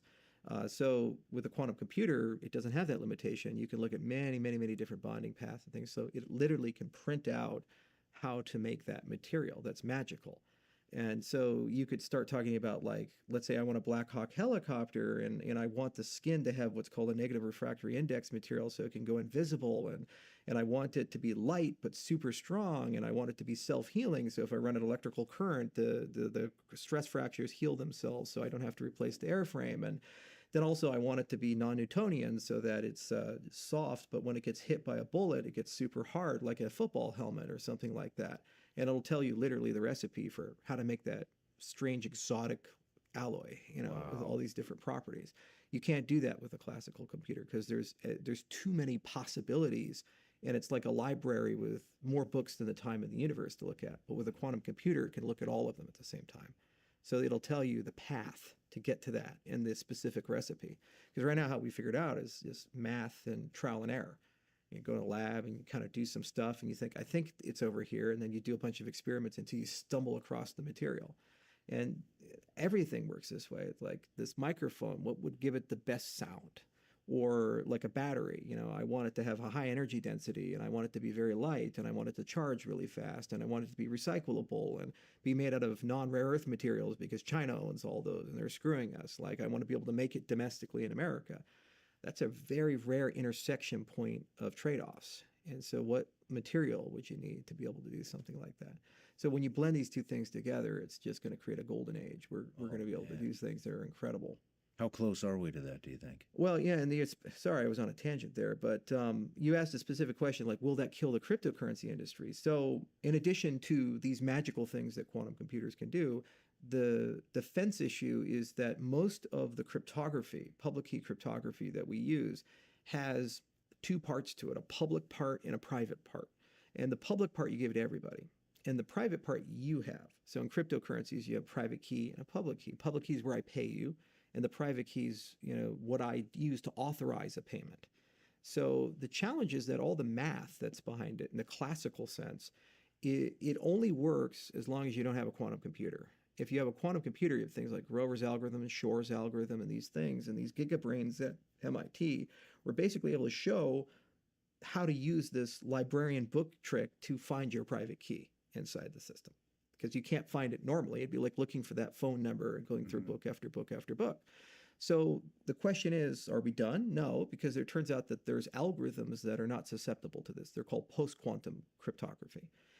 So the challenge in why the cryptocurrency industry has not adopted them is kind of twofold. One is that they're new and highly inefficient. So in many cases, to use a post-quantum algorithm, the key sizes are 10 to 100 times greater, and it's much more computationally intensive. And also because they're new, they have not been mathematically rigorously tested as well as they need to be. RSA, which is the backbone of the security of the internet, was invented in the 70s, and we still use it today. So there's like 50 years of acid tests and hardcore analysis that's been done. Elliptic curve cryptography came out in the 80s by a friend of mine, Neil Koblitz, and he wrote this lovely paper called The Serpentine Path of Elliptic Curve Crypto, where even though he invented it in the 80s, it didn't take off into the 2000s because it took him more than 15 years to convince people that it was secure, and he had to do all this work and all this lobbying and these types of things. So cryptography, they tend to be professionally paranoid by design, and so they very, very slowly roll out these things. And the other side is standardization. So even if you have a brilliant idea, you never want to implement a non-standard piece of cryptography because you'll get screwed by the hardware manufacturers. So when you look at your phone or your computer, the chips inside of them actually have specialized circuitry for crypto that the Department of Commerce through NIST standardizes. So AES and RSA and certain elliptic curves and these things, there's actual acceleration, and in hardware it'll run 100 times faster. So if you pick a non-standard thing and you're just running on software, you're 100 times slower than your competition that picks a standard thing. So you have to wait for NIST to standardize something. And the good news is they did. We worked with them alongside dozens of other cryptographic groups because we have one of the largest research groups for cryptography. We have 168 scientists we work with in labs at Stanford and CMU and University of Edinburgh and so forth. And they wrote FIPS 203, 204, 205, and 206, which are standards for post-quantum crypto, both on the hash and lattice side. And now that we have them, the hardware manufacturers are going to create specialized circuits for those to accelerate them. And now that they're there, we can upgrade crypto to have those capabilities. And what's really exciting is in many cases, these are going to actually add not just security, but in many cases, acceleration. Because in particular, the lattice stuff can be accelerated on graphics cards. So everything that people are doing for AI to make AI faster can be used to make crypto faster. So it's going to be a golden age, actually. We'll be able to take a lot of these sequential algorithms and make them very parallel in the design. But cryptography is always a game of cat and mouse. If you ever go to England, you can go to Bletchley Park, and it's a lovely tour. It's where the first computer was built, the bomb by Alan Turing. And the Nazis, they had this thing called the Enigma machine, and it was basically this little black box with a keypad on it, and they put a wheel in it, and they'd have a setting for the day, and they could use it to encrypt messages, and then they would transmit it, and then somebody would have that setting and an Enigma machine on the other side, and then they would decrypt the message. Well, what the Allies did is they figured out how to use computers to basically break those codes. And so if you go to Bletchley Park, you can actually see a reconstructed bomb, and they tell you the story of how like Alan Turing and these other guys figured it out. Well, now that they had computers, people use computers to make better cryptography. And then they use computers to break that cryptography. And so it's always 10, 20 years. There's like a thing and then the next thing, and then a thing and then the next thing. And it's just like warfare in general. You know, if you invent a plane, well, somebody creates a countermeasure to the plane, and then they create a plane that avoids that countermeasure, you know, and you never stop. You just keep getting more advanced with it. How far out do you think we are from this? Well, the problem with quantum computing is the paradigm is not set. There are many different approaches you can take to build a quantum computer. You know, it's ion trap and quantum topological quantum computers. That's Majorana, what Microsoft did, which is so fucking crazy. My favorite's optical quantum computers. Xanadu and these other guys work on it. So there's a lot of great companies, but they're fundamentally different. Like some use the photon as their unit of computation, some use the electron, and you know, some use subatomic particles called Majorana fermions. All these different things, somebody's going to crack it. And the hard part is not the compute side, it's the error correction. The problem with quantum computing is that state of superposition and entanglement is extremely delicate, and so delicate that any perturbation of it can create a cascading failure in the compute. So most of these things have to run at close to absolute zero. You have to cool them super, super, super cool. And then you have to keep all the ambient environment as free of interference as possible, and that even still, the computation falls apart. So the biggest challenge in quantum computing is not scale, like getting more qubits, more compute raw power. It's error correction. So how do you avoid errors from exponentially increasing and destroying the calculation and basically disentangling? So that's been the big focus. And whether it be Google with Willow or what Microsoft just announced with Majorana, we're seeing very systematic progress in every respect. There's a big national security issue, though, because while we can change cryptography, we and our adversaries do archive all the data. So Bluffdale, Utah, the NSA has this gigantic facility, and it's like yottabytes of storage, and they just basically packet replicate the internet. And they take all the encrypted traffic from China and Russia and other places, and they just store it there. Because if you develop a quantum computer, because that was encrypted with classical compute, you can decrypt it. So security is also, how long do you need to keep the secret for? You know, so battle plans in World War II are probably great for historians, but they have no national security implication because it's so long ago. But from something in GWAT, it's still probably relevant today because that's probably still being used today in the battlefield, and those systems are still around. So cryptography has to last a shelf life beyond just being broken today. It has to be maybe 30 years or 40 years, and then it's no longer relevant. So the United States is getting more paranoid about this, which is why NIST has done this, and the Suite A and Suite B protocol suites for both NSA and then the open one, Department of Commerce, are now recommending post-quantum. So there's already a transition that's occurring to post-quantum, and we're seeing post-quantum algorithms in the commercial side with like WireGuard getting post-quantum support. So if I had to guess, I'd say probably the 2030s is when we'll start seeing quantum-like devices work their way into compute. And by the 2040s, I think there's a very strong possibility that we'll crack it. Now, this is a controversial viewpoint. There are some people who think quantum computers are still impossible and they can't work for a variety of deep theoretical reasons. And there's other people who think they will crack it, but it's like 2050 or 2060 or 2070. Well, it's the same in AI. You know, you talk to AI researchers and some are like, oh, well, 2027, and, you know, we'll have AGI and the computers will kill us all and Terminators forever. And there's other people like Yann LeCun who are like, oh, the fundamental model is wrong. We need a world model. We're still a long way off from that. So maybe the 2030s or 2040s. And there's other people who say it's never going to happen. Because Fabrizio Fagan or any of these other guys who invented the microprocessor, because he says cognition is fundamentally different than how we do von Neumann architecture computing. So it's just, it lives in a different world. So any expert, you'll always find like 45 opinions on these things. But I always look as an entrepreneur at who's investing, how much money are they putting in, how many alternative approaches are we following, and ultimately, what's the payoff of success? If your payoff of success is you have like a reality machine with MatterNet where you can just enter in what you want and it produces that thing, well, yeah, a lot of people are going to chase that. As much the same with AI. You could say, oh, we need to slow down for alignment, but you're like, guys, the first person to solve this problem, it's probably going to be a trillionaire. You're going to get every company in the world chasing that and investing in that. And even if one of them voluntarily steps off the thing, there's too much competition. There's an inevitability behind it. It was just like the Manhattan Project. They actually had not one but two different designs for the nuclear bomb. The little boy and fat man or whatever they were. And one was an implosion sphere, and the other was like a gun where it shoots something and hit. And they did this to de-risk the program because they didn't know which one was going to work. And it turned out both of them did. So the one in Nagasaki was the implosion device and the other was Hiroshima. But when you really want something to happen, you'll just throw lots of money, lots of people, and you have lots of approaches. So quantum computing is exactly the same way. There's a dozen or so different paradigms that you can follow. And there's many billions of dollars and many, many companies that are chasing this thing. So the odds of at least one of them turning out to actually work the way we think it's going to work is pretty high. And the payoff is so large that people will continue to do this until they crack it. Do you think the U.S. will be the first ones to crack it?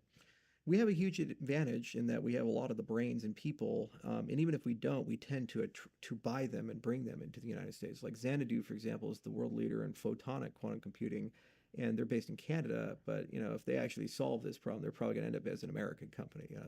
Somebody's going to give them an offer they can't refuse. The other thing is that all the technologies that go into quantum computing, they're mostly areas where America excels. We're like super good at the science stuff, cooling things, and super good at the very subtle environments that quantum computers require. So we have a lead, and it's a very strong lead. But by no means is China sitting back, and by no means are the Europeans sitting back. Everybody's chasing this in their own way. And a lead means you have maybe 6 months to 2 years. But look at the iPhone. It comes out, it's magical and amazing, but does it really feel magical and amazing anymore? Especially when you compare it to all the other competitors are there. It's unbelievable how fast that happened. And, this is something where the payoff is exponentially higher. Well, makes me a little more comfortable knowing that we're in the lead. We don't get a lot of good news here, but I love America. Our national slogan is "We know, we're working on it." But let's get into your personal story here. Where did you grow up? I grew up in Hawaii, of all places. Like, it's an odd place to be. So my dad grew up in Montana, and my mom grew up in Florida. She was in Winter Haven, and my dad was out in Miles City and Big Timber.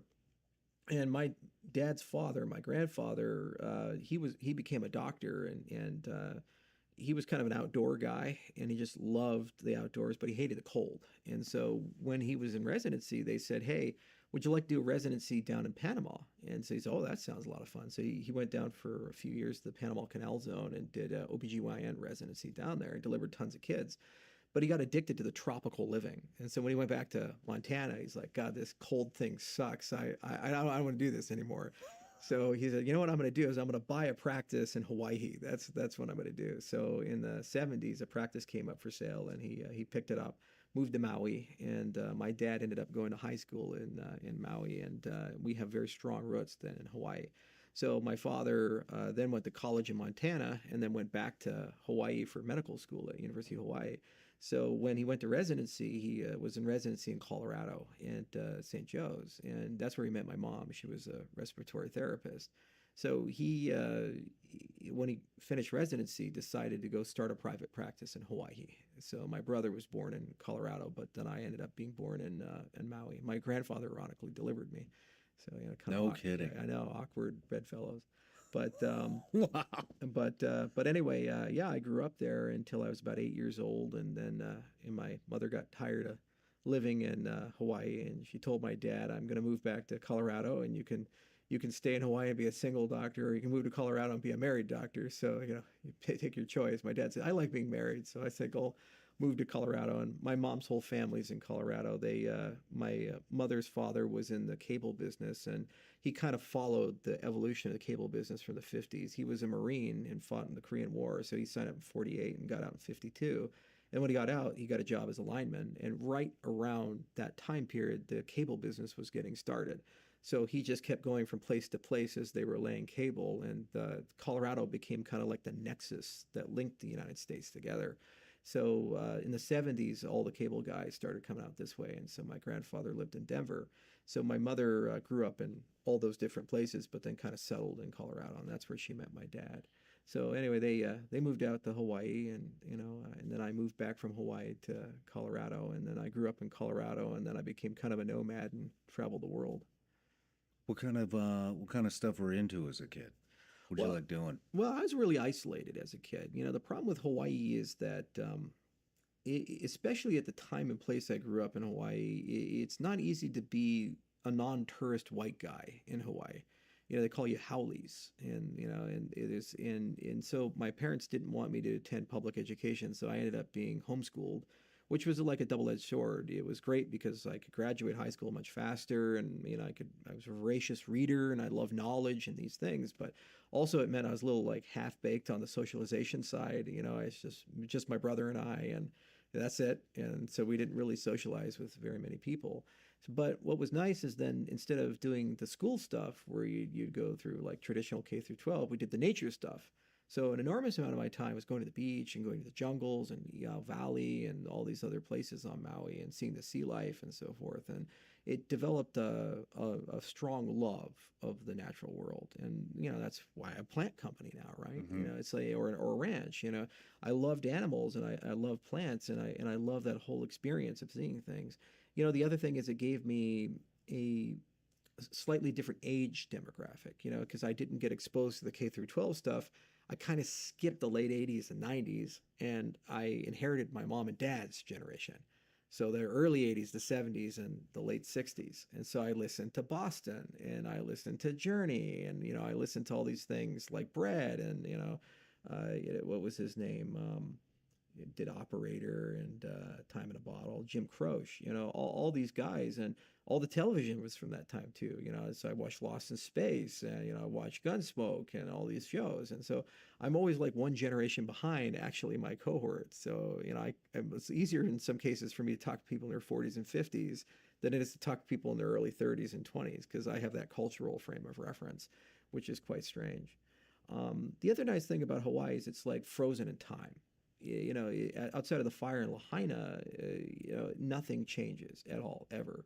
So you go there, it's like the same store that I went to when I was 8 years old is still there. And It's probably the same guy working at the same store. He's just a lot fatter and older. He's got the man boobs now and the comb over, but he's still going to the beach like 3 times a week, right?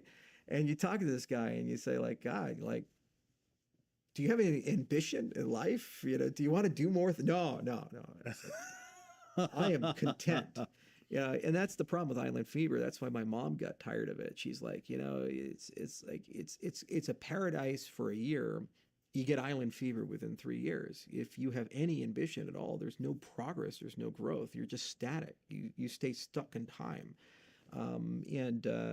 Then the tourism thing too is like you live in a place where the population literally doubles or triples every year.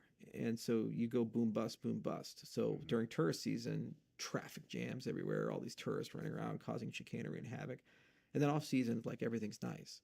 So that gets old after a while, and tough after a while. So, I didn't want to leave. I was 8 years old. I liked Hawaii. I walk around with like no shoes on or the flip-flops and these things, had the long blonde hair that turned black over time. It was great. But then as I got older, I realized it was a really good decision to kind of go to Colorado. What do you mean you started traveling the world? Well, kind of following into Colorado, I was homeschooled and I graduated from high school at 15. And then I started at a community college because my parents said, it's probably too much to go to a 4-year university. Like you never went to high school, you're all homeschooled your whole life. So I did Front Range, and that was kind of my high school. So, between 15 to 18, I was there and I graduated. So I was like 18 with a college degree, which was cool. And I transferred then to Metropolitan State, and then I transferred to CU Boulder. And originally I wanted to be a doctor, because my dad's a doctor. My brother ended up as a doctor. My grandfather was a doctor. My uncle's a doctor. There's a lot of doctors in the family. And I said, oh, I'm going to be a surgeon. This is going to be great. And I was very precocious and arrogant as hell, and I thought I knew everything, and I was the center of the universe and all these things. God help me. And the problem is I was pretty charismatic and pretty smart, so I could get away with it, for these things. So I did the medicine thing for a little while, and took EMT training and became a certified pharmacy tech, and took all the biology and all the chemistry classes you're supposed to do, and it was never a challenge. But then I started learning the dark side of medicine as I kind of went through that. So you have this like view of medicine from ER and house, or from watching my dad practice, where you're like, you help people, you take care of people. But if you talk to any doctor, the vast majority of their time is not helping people and curing people and solving diseases or things. It's either managing chronic ailments or paperwork. And it's gotten so bad in primary care, you might see 20 to 30 patients per day and have less than 15 minutes of actual time with each person. And then after you see the person, lots of paperwork and the ICD-10 coding, right? You have to put all your codes in, and they got to bill, and they got to chase your RVUs and all this other stuff. So as I started volunteering in hospitals and actually working in that infrastructure and talking to physicians, every physician that I met said, you're too smart for medicine, don't go into it. Don't go into it. They were burnt out, and they say, and it's a bad thing when the people who are good at the field are telling you don't go into the field. It's not your way. So the other thing I was really good at was mathematics, and I really loved mathematics. Math it's an infinite well. No matter how brilliant you are, you reach a stopping point that you can't go any deeper, but yet the ocean is deeper. So I loved that about the field. It was like a personal challenge. Like I solve something, and then I get the next thing, and I solve that thing, and then I get to the next thing. And even math itself is like unsolvable. There's like these boundaries, like Gödel's incompleteness theorem or other things that they say like you can't win. The game is unwinnable. So I loved studying mathematics, and I got quite good at it. And that's actually why I transferred from Metro to CU Boulder, because they had this nice combined master's undergraduate program. So you could take graduate classes and undergraduate classes. And I just took a ton of math classes, and I went through, and it's a research university, so I interact with like true mathematicians.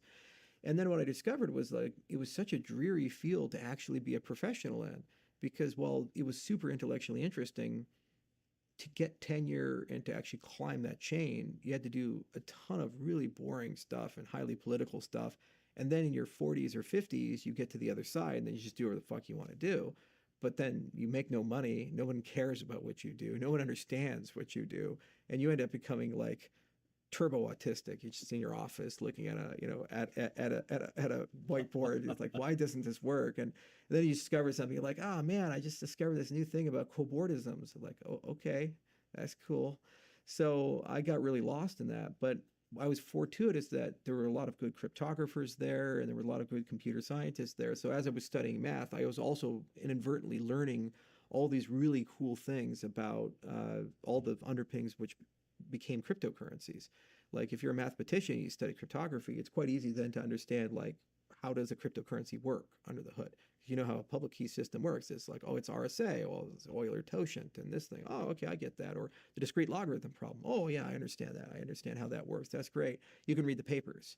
And so coming from that side, it was, I didn't know at the time, but it was one of the most valuable things for me. But I just got so tired of it. I said, I'm wasting time, and I don't really have a path to a career. So I dropped out. And then I took some time off to just kind of go and travel and meet people and see the world a little bit. And I did that, and that was fun, and I got to see a lot of different things. And I also did some political stuff. I worked on the Ron Paul campaign. And, I saw that. Yeah, that was a lot of fun, How old were you when you did that? Well, I was 21 when the Ron Paul campaign was first, and because he did twice. It was 2007 and 2012, and then also there was the intermediate campaign, which was Rand Paul in 2010. So everybody contributed their own way. And again, you don't know at the time that you're going to learn a skill, and then that skill becomes valuable. But on the Ron Paul, we learned about like online fundraising. We kind of invented it. We had the money bombs. Howard Dean was very successful in 2004 with online fundraising, and Obama was pretty good too. But on the Republican side, nobody had really cracked that nut, and we were the first to do that. And the whole Republican Party is like, oh my God, you just like do a money bomb and one day you get $5 million or $10 million. Like, how do you do this? And you get calls from the national guys and it'd be like, can you teach us your secrets? We're like, yeah, okay. It's real simple. You have to vote the same way for 30 years. Yeah, you have to have message discipline for 30 years, and you have to have integrity. They're like, yeah, They're like, yeah, what's integrity? yeah, I know. You're like, can we like do it without those things? We're Yeah. like, no, it doesn't work that way. That's why, people give money that way. But distributed fundraising is like the ICO in the cryptocurrency space. Now, of course, we didn't know that at the time. We invented that later on in the industry, but that was a great thing. Also, that message discipline. People like rules of three, like Ron Paul. He said, three things and three things only. Like, just choose liberty. So follow the Constitution. If it's in the Constitution, we follow it. If it's not in the Constitution, we don't do it. Pretty simple. Humble foreign policy. It's like, we just don't want to go to war with all these people. I remember 2007, he told us we were going to lose in Afghanistan. He said Afghanistan's going to go back to the Taliban. He told us that. He said it in his speeches. He'd say it privately. He'd say, like, it's going to be, it's just like Vietnam, It was right. And then he said sound money. If you don't have good money, you don't have liberty. Because all the things you do, all the things you're promised disappear. Imagine working hard your whole life, 40 years, you save up, you have a good retirement ready to go, and then inflation eats away at all that stuff. And within 10, 15 years, all your savings are gone. You have no choice but to become a socialist and become a ward of the state because your money's gone now. They destroyed the quality of the money. So you have to go to the government and say, please give me some bread because you're like 70. You can't work. You don't have the training or the economic output or anything like that. So you have bad money, you have socialism. You have bad money, you have a destroyed society. You have sound money, you have agency. You have control over your life, these types of things. And the other cool thing is that it exposed me to all these economics that I took economics, macro and microeconomics. And I think Paul Krugman, for God's sakes, wrote the book on macroeconomics that I took. And it was all like Keynesian shit. And so I thought, oh, that's economics. But then I joined the Ron Paul movement and they're like Ludwig von Mises in Austrian economics and all these things. Like, oh my God, this is amazing. There's like a completely parallel economic school of thought that's totally different than what the mainstream has. Like the Austrian economists were saying deflationary money is the money you want. When you do Keynesian economics, they're like, it has to be inflationary. If it's deflationary, you have the deflationary spiral. The whole economy will fall apart and die. Well, what's Bitcoin? It's a deflationary monetary policy. So all the classical trained economists, when they looked at Bitcoin when it first came out, they said it's not possible for it to succeed. It'll die. There's going to be a deflationary spiral. There's no way for this to work. But if you're an Austrian economist, you say, well, that's the natural way of money. So this will organically get more valuable over time. So, 2007, Bitcoin wasn't even out. So I'm reading these books and these papers and everything, and it was preparing me for that cryptocurrency career. It was preparing me to kind of like when I read the white paper from Satoshi, it was like, this makes sense. Yeah, of course this system's going to work. It's like gravity. It's just going to happen. And the other thing was this power of decentralized networking. The Ron Paul movement was like a terrorist cell. They had people everywhere, and you didn't know where they're at, and there's like a secret club, and we were so adept at rapidly coming together and talking to each other and figuring things out. So it scaled from just a few hundred volunteers to a nationwide Tea Party movement very quickly. But how quickly a movement can be co-opted. When we were doing it the Ron Paul days in 2007, there was just as many Democrats as there were Republicans. It was such weird bedfellows. You'd have the blue-haired gal with the tongue ring who's kind of out there, hanging out with like a 55-year-old guy who buys golden guns. And they're in the same rally. And we're like, I don't know how this works, but then a few years later, because Paul's not a very good organizer, the movement got co-opted. And suddenly Breitbart came in and all these other guys came in, and it stopped being like a unifying thing with those three core things of choose liberty, sound money, and humble foreign policy. Because remember, the blue-haired girls were against the Iraq War, and also sound money, like who could be against that? And choose liberty is like, well, that's liberty for everybody, not just you or me, but for everybody. And it became like, we're now anti-abortion, and now we're anti-gay, and we're this and this and this. And the Tea Party went in very strange directions, and we lost that political momentum and that political movement. So it was fortuitous because a lot of the people that were still true core libertarians who had been indoctrinated into digital money and were into sound money, who were quite young, When the cryptocurrency movement came around, they're like, oh, that's our home. Because blockchains are like a constitution at their core. When you look at a blockchain, what's written in it can't be violated. If it says this is the monetary policy, that's the monetary policy. If this is your right as a user of the system, the operator of the system or some power like the United States or China can't come in and change it because reasons. It is what it is. So if you believe in sound money, so deflationary monetary policy, and you believe in choose liberty, meaning follow the Constitution, it's directly compatible with the blockchain. And the other thing is that it's non-aggression principle, nonviolence, this humble foreign policy, everybody in the world is treated equally. So it doesn't matter what language you speak. It doesn't matter where you're born. It doesn't matter where you come from. You have the same rights as the founders of the system. And that's just not the case in the legacy world. If you're Bill Gates or me and you use a bank, they kiss your ass. Your private client, they'll do anything. You have numbers you can call and just say, I need this and this. Oh, of course, we'll drop off a pallet of cash in front of your house. And they'll do that. You can't do that as a poor farmer in Senegal or things like that. You're not even have a bank account. Mm-hmm. But in a cryptocurrency, my use is identical to that farmer in Senegal's use. So it was in many ways a spiritual successor to the concepts of that liberty movement and people wanting to have something that was divorced from the corruption and the nepotism and had some principles behind it that were almost like the laws of physics. They're immutable, they're invariable. You can't change them. That's kind of why I was asking if you think crypto will overtake the system. So many people are drawn to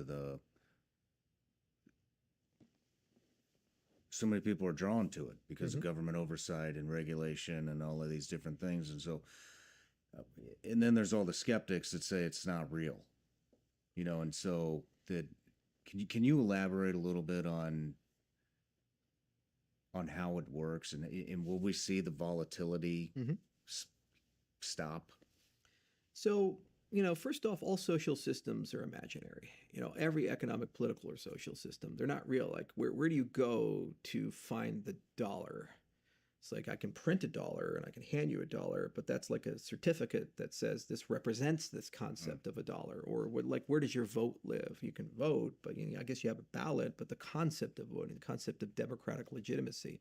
Same for corporations. Like, where does Microsoft live exactly? Where does Google live? It's like, why there's a registration, there's shareholders, but it's this abstraction, in the internet.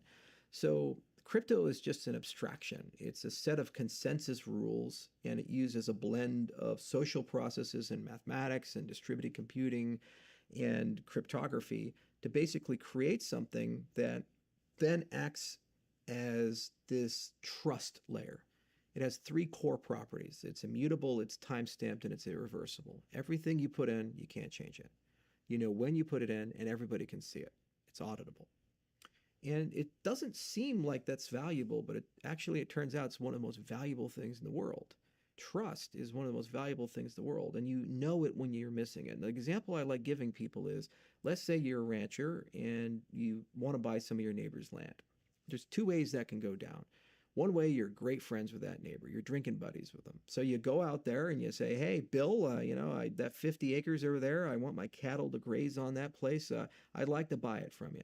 And Bill's like, well, Charles, great, what price? And you haggle over drinks and you come to a term, you shake hands. Now, let's say that you discover a problem with the transaction a month into it. You go back to him and say, hey, Bill, we got this problem and it's an issue. Can we solve it? And you drink it out, you haggle it out, shake hands. Deal closes, you get the land. The other way it can go down. Let's say you hate your neighbor. You don't trust each other, but you really need the land. So you go to the neighbor and you say, I want to buy your land. He says, well, all right, talk to my lawyer. So your lawyer is talking to his lawyer. Complex negotiation. That issue comes up. Now you're in litigation. You're suing each other. 2 years passed, all this money. You win, got the land. The outcome is exactly the same in both cases. A, you get the land. B, you get the land. What's the difference? The difference was you solved it over alcohol and handshakes and hanging out with your buddy versus you had to litigate and spend an enormous amount of money. What was the difference between those two transactions? One thing, just one thing, trust. That's it.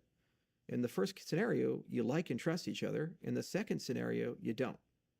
So then everything else It's like a butterfly effect, cascades from there. And at the micro scale, that's it. But at the macro scale, it's the same way. Russia has every incentive to try to find a way to work with Europe and the United States because China's eating them alive. But you just can't get there with the trust. So unfortunately, despite the fact that they have an incentive to try to work with us to solve a major problem they have with China, they can't. And corporations in many cases have incentives to work together because maybe for some product you're building, somebody else has a piece of technology that you need. Like Apple was a great example with Samsung, where Samsung makes all these chips. Apple needed the chips for its iPhone, but Samsung makes phones too. So how does Apple figure out how to buy those chips and work with Samsung, but trust them enough not to steal the iPhone design to use in the Samsung Galaxy? So cooperatively, if they can find a way to make that happen, Samsung makes a fuck ton of money because they get like 100 million iPhones worth of memory sales. But then Apple also gets this state-of-the-art technology that's better for their consumers. But if they can't find a way to work together, then it's patent litigation and this and this and this. So by creating a common space where business processes and government process, any economic, political, or social process can live, and you have trust at the core of it, then all of a sudden you now have a new place for people who don't trust each other to be able to start working together as if they did. And just that example of the lawsuit thing, it shows you the economic consequences of it. Literally, it's creation of tens of trillions to hundreds of trillions of dollars of wealth. You notice that none of this did I talk about a token or a particular cryptocurrency or any of these things. I'm just talking about the abstraction, the concept of a blockchain, this idea of a trust layer for it. Then there's a question of, well, why do the tokens exist? Well, that comes into what type of world do you want to live in? Do you want your trust infrastructure to be owned and controlled by a federated, unchanging oligarchy, or do you want it to be decentralized? If you don't have the token, it's going to be controlled by an oligarchy. It has an operator. It has an owner. Somebody has to maintain the infrastructure. People aren't going to volunteer to go hoist up trillions of dollars worth of infrastructure. So if there's no token, there's no instrument to pay for all of those things to exist. You see? So once you have the token, it can pay for its own bills to create a resource that you can use. So Bitcoin creates its own token. Then suddenly we go from me mining on my laptop in 2010 and getting lots of Bitcoins to gigantic mining fields that the president's son, Eric Trump, has and all these other people have, billions of dollars worth of miners. Where was the central Bitcoin Bureau, telling people to do that? There was none. It was just a token. And people, through their own self-interest, independent of any central coordination, came together and they built out that mesh. And now Bitcoin is secured by the largest computer in the world, distributed computer in the world, but secured by the largest function there. So the token creates the resource and it creates the decentralization to maintain and operate that system. Now, if you don't care about that and you say, you know what, I just really trust Microsoft and Google and Amazon, and I really trust the US government or China or whatever, well, then you don't need it. You can run in a federated sense. But here are the consequences. The minute you trust them, they own what goes in that and what doesn't go in that ledger.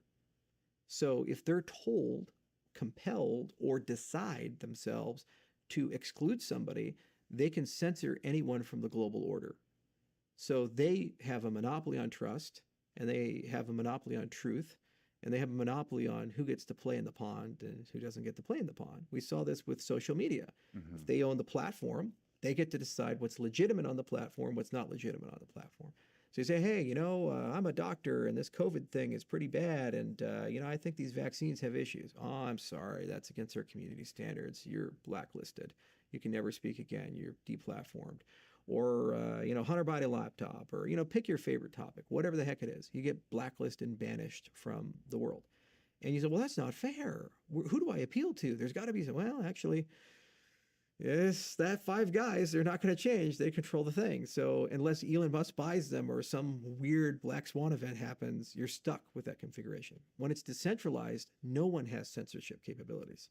Nobody can come in and say, well, I don't like Sean Ryan. I don't like his content, so I'm going to kick him out. No, everybody gets to play, the good, the bad, and the ugly inside that type of a system.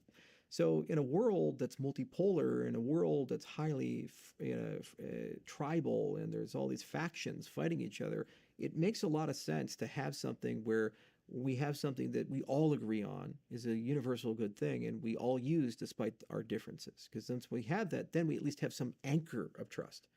Is your agency guys, you probably remember all the Russian propaganda. Russian propaganda didn't try to convince you things were true or not true. They attacked the very concept of truth. They would go out and erode it and get people so fatigued and exhausted that you just don't even care anymore if people are lying. You don't even care anymore what's real and what's not real. You're just exhausted with the whole thing. And that's where we're at in America right now. There's institutional exhaustion. When I was a kid, if you're sitting at a bar and the guy next to you was from the CDC, you'd say, wow, that's really cool. You're the guys who wear the suits and go in and deal with the Ebola and everything. You're a very courageous person. Now you look at it and say, you're the guy who just tried to kill my kids with vaccines and all these other things. Like institutional loss of faith. And the same for the FBI and the CIA, and the same for, in many cases, the military. Like a lot of soldiers who fought in GWAT. They watched their friends die in Afghanistan. And then the U.S. government says, a good outcome for that war was to give it back to the people that we literally took it from. And it's like, oh, well, what was the purpose of all of this then? So you have this institutional anger that's formed, and everybody doesn't trust anything anymore. And then any government report comes out, the first thing people do is they take a look at what their tribe's opinion is, and they don't even care what it says. They just basically say it's true or false based upon what the tribe says. So we just lived through Biden, and under that regime, if the CDC said something or NIH said something, it's 100% true 100% of the time. Now that Robert Kennedy's in and Trump's in control, if the CDC says something and NIH says something, it's 100% false 100% of the time. So much so when they're saying like, hey, these artificial food dyes are pretty bad for people. You have all these people that traditionally, the yoga people and the living health and vegan people, they're like, no, they're awesome. We want some food dyes in our food now. They're great. It's like, what are we doing? It's because you no longer have objectivity in the world. The concept of truth has been damaged. So that's what blockchain is basically selling. It's selling this idea of objective reality in a truth, a synthetic objective reality. Then you can build an economic system from it. Then you can build a political system from it. Then you can build a social system from it, a way of communicating with each other. And if you have faith and belief in the underlying mathematics and the level of decentralization, then you start trusting the outputs of these systems. When I send you a transaction, you say, well, how do I really know I have the money? Well, if the system works in this way, you have it because you can check it from the ledger. Great. If you don't trust the ledger, then you don't know if you have the money. The voting is another thing. Trump lost in 2020. Said, oh, it was rigged. And when Al Gore lost in 2000, oh, it's rigged, and it's like every election of my lifetime since basically since 1988. Like there's been rigged in some way, and it's always a loser who complains. Wouldn't it be nice to have a voting system where you could check your vote and know it was counted correctly, and you can check the integrity of the system as a whole? It's the exact same problem as building a decentralized money system, and the exact same problem as building a decentralized social network, and an exact same problem as building a medical record system, because you can use blockchain to do all of that. And as long as you trust that the underlying infrastructure is secure, you're good. And my job, my life's goal is, how do I make it secure? How do I get the science right? How do I make it decentralized? How do I make it resilient to attacks? And why the token prices are so awesome is it creates a reward to break the system. When I first started, Bitcoin was under $1. No one cared. You couldn't pay somebody to take it and attack it. Now you have these multi-trillion-dollar systems. So every single day, the most vicious hackers and the most vicious attackers are trying to beat the crap out of the cryptocurrency space to steal money. And they do. North Korea does as a national policy. They attack exchanges all the time and steal millions and millions of dollars worth of Ethereum and other tokens. And so what that does is it creates this learning, and the systems get stronger and more resilient over time. And eventually they get to a point where they can run social scale infrastructure, like a nation state's elections or a nation state's money system or something like that. So that's kind of crypto in a nutshell. And the other thing is a smart cow effect. And this is something that's so cool. So if you're a rancher, you always have a lot of dumb cows, but then you have that one smart cow. And there's the most frustrating fucking cow. If you find it, you shoot it. Because the smart cow figures out how to get out. And they don't just get themselves out. If they can open up the fence, if they can open up the gate, all the other cattle follow them. So if you invent something in a global, open, decentralized sense, whatever idea you have is everybody else's idea. So the minute I figure out a secure protocol, everybody knows the secure protocol. The minute I figure out a secure voting system, everybody has a secure voting system, and they're royalty free, they're open source. So what we've seen is an exponential growth in the innovation in the industry. So a great example would be zero knowledge proofs. These are some of the wildest, coolest things. They were invented by MIT back in the 80s. It was Sylvia Macaulay and all these other guys, and they were geniuses, and they got like the Nobel Prize in computer science for it. But basically the idea of a zero knowledge proof is for me to prove something to you without me telling you what it is. So for example, let's say I want to prove to you my age, and I'm over a threshold. Like you go to a bar and you say, hey, are you at or over the age of 21? Well, how do you normally do that? I show you an identity document like a driver's license or a passport. But then the minute I do it, you know my exact age, you know my name, you know all this information. Well, what if I had a way to just generate a proof and it's yes or no? Are you at or over the age of 21? But you don't know my age. That's zero knowledge proof. And so they invented a way to do this in the 80s, and it was an academic toy. No one cared about it. It was like verified computing and mathematics stuff, and who cares? But then the cryptocurrency space said, well, hang on a second, we could use this to have private money and private voting and all this other stuff. So in just 5-6 years of the cryptocurrency space being interested in this topic, we went from a few papers being written a year, a few lines of code being written a year, to hundreds, to thousands of papers, to millions of lines of code and hundreds of projects and billions of dollars inside these systems. So it did probably in the last 5 years more that's been done in 40 years of academic research for that one thing. Wow. And that's the magic of the smart cow effect, is that when people start catching on to a good thing, they just go crazy with it. Voting innovation too. Like, why is it, a giant turd sandwich versus a giant douche, every frickin' 4 years? Why do we have horrible choices? Because the ballot architecture is wrong. It shouldn't be left or right. It should be a preference order. So instead of picking one guy, you pick your top 5. And then once you do something like that, you never throw your vote away, because you'll pick your absolutely most favorite candidate here, and then your second most favorite, and then your third most favorite. So you can always vote for third parties, and there's no consequence. Because you talk to people, like more than 70% of people would like more than just 2 options. So if you give that to them, just by changing ballot architecture, you would suddenly get coalitions and third parties get represented in the political mirror. But what Democrats and Republicans did is they got together, and there's only one truly bipartisan thing. It's only Republicans and Democrats can be elected, no third parties. So they built the ballot architecture in a way to prevent any diversity. So with the cryptocurrency space, because they have to govern these decentralized things, there's no corporation that controls a cryptocurrency infrastructure. You have to create on-chain governance, which means you're in the business of building voting systems and political systems and all these other things. So what do? You go and you say, okay, well, God, I need to dust off these books on political science and voting theory and stuff from written in the 1950s and 60s and literally read them and then implement them. So you have quadratic voting and linear preference. You have board on Condorcet counts. You have anonymous ballots. You have voting rounds and voting times, and then maybe runoffs with plurality. And liquid democracy is another example where you actually delegate power to somebody, but you can pull at any time. So imagine a congressman that their voting power in the House is connected to how much delegation they have. But if you don't like them, you can pull delegation and they get less voting power. And if they fall below the threshold, they get kicked out. It's called liquid feedback. That sounds amazing. Exactly, right? And these things have existed in the political science world at universities and things, but no one ever adopts them and puts them into the governing systems, because the cadence of change of a government is by years and decades or centuries. Usually it takes a war and you get conquered, and then you build a new political system, or an economic collapse, and then you build a new political system. So maybe you get to change your voting system 2 or 3 times a century. But in the cryptocurrency space, you have 1.4 million cryptocurrencies that have been issued since 2010. And a lot of them are starting to get on-chain governance, which means they're building their own voting systems, which means we, in real time, at a scale of millions to tens of millions to hundreds of millions of people, get to test an entire economic system, an entire social system, an entire political system. And it's adversarial. You get people trying to break it and destroy it. And so if there's a bug or flaw in it, it's exploited and the system collapses. So the minute someone comes up with a good system, everybody else steals that, and then they use that as the standard. And then you reset in the standard and reset. Use that as standard, reset.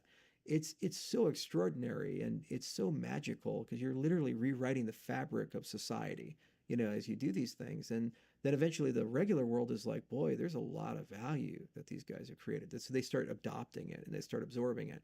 But the problem is that the only way to get the systems to work truly together is for you to go from federated to decentralized.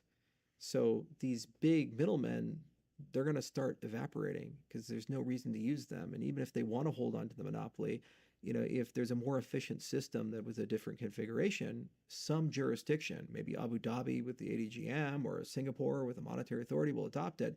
And you can't compete against somebody that's 30% more efficient or 50% more efficient. The capital naturally moves in that direction. And then eventually you get to a point where the system as a whole becomes that new standard. It's very much like the internet and media. Old media, they had a monopoly. They controlled what's real, what's not real. There was fixed distribution points. And then the internet comes out and you can just get information any way you want. So papers had to learn how to adopt and adapt that paradigm. And if they didn't, they died and disappeared. And it's much the same with cryptocurrencies. They have to blend the systems together. That is the best explanation of cryptocurrency I've ever heard in my life. Thank you. Let's take a quick break. Sure. According to new reports, central banks around the world may be buying twice as much gold as official numbers suggest. You heard that right. Twice as much. And get this, some are bypassing the traditional markets and buying gold directly from miners in Africa, Asia, and Latin America. That means no US dollars, just straight physical gold. The shift isn't just symbolic, it could be strategic. They could be looking to bypass Western financial systems. So if central banks are scrambling to reduce their dollar exposure and hold more physical gold, should you do the same? That's where the award-winning precious metals company Goldco comes in. Right now, you can get a free 2025 gold and silver kit and learn more about how gold and silver can help you protect your savings. And all you have to do is visit SeanLikesGold.com. Plus, if you qualify, you could get up to 10% back in bonus silver just for getting started. Go to SeanLikesGold.com. That's SeanLikesGold.com. Performance may vary. You should always consult with your financial and tax professional.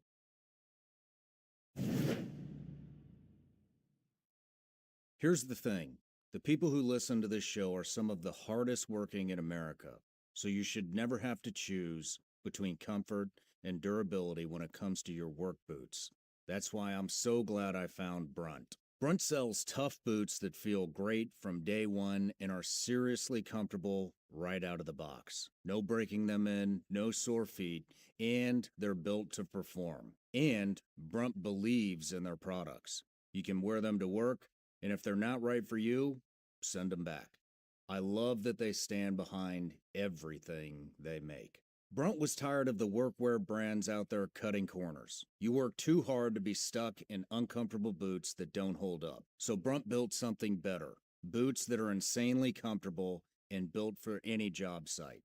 For a limited time, our listeners get $10 off at Brunt when you use code SRS at checkout. Just head to bruntworkwear.com, use the code SRS, and you're good to go. And after you order, they'll ask where you heard about Brunt.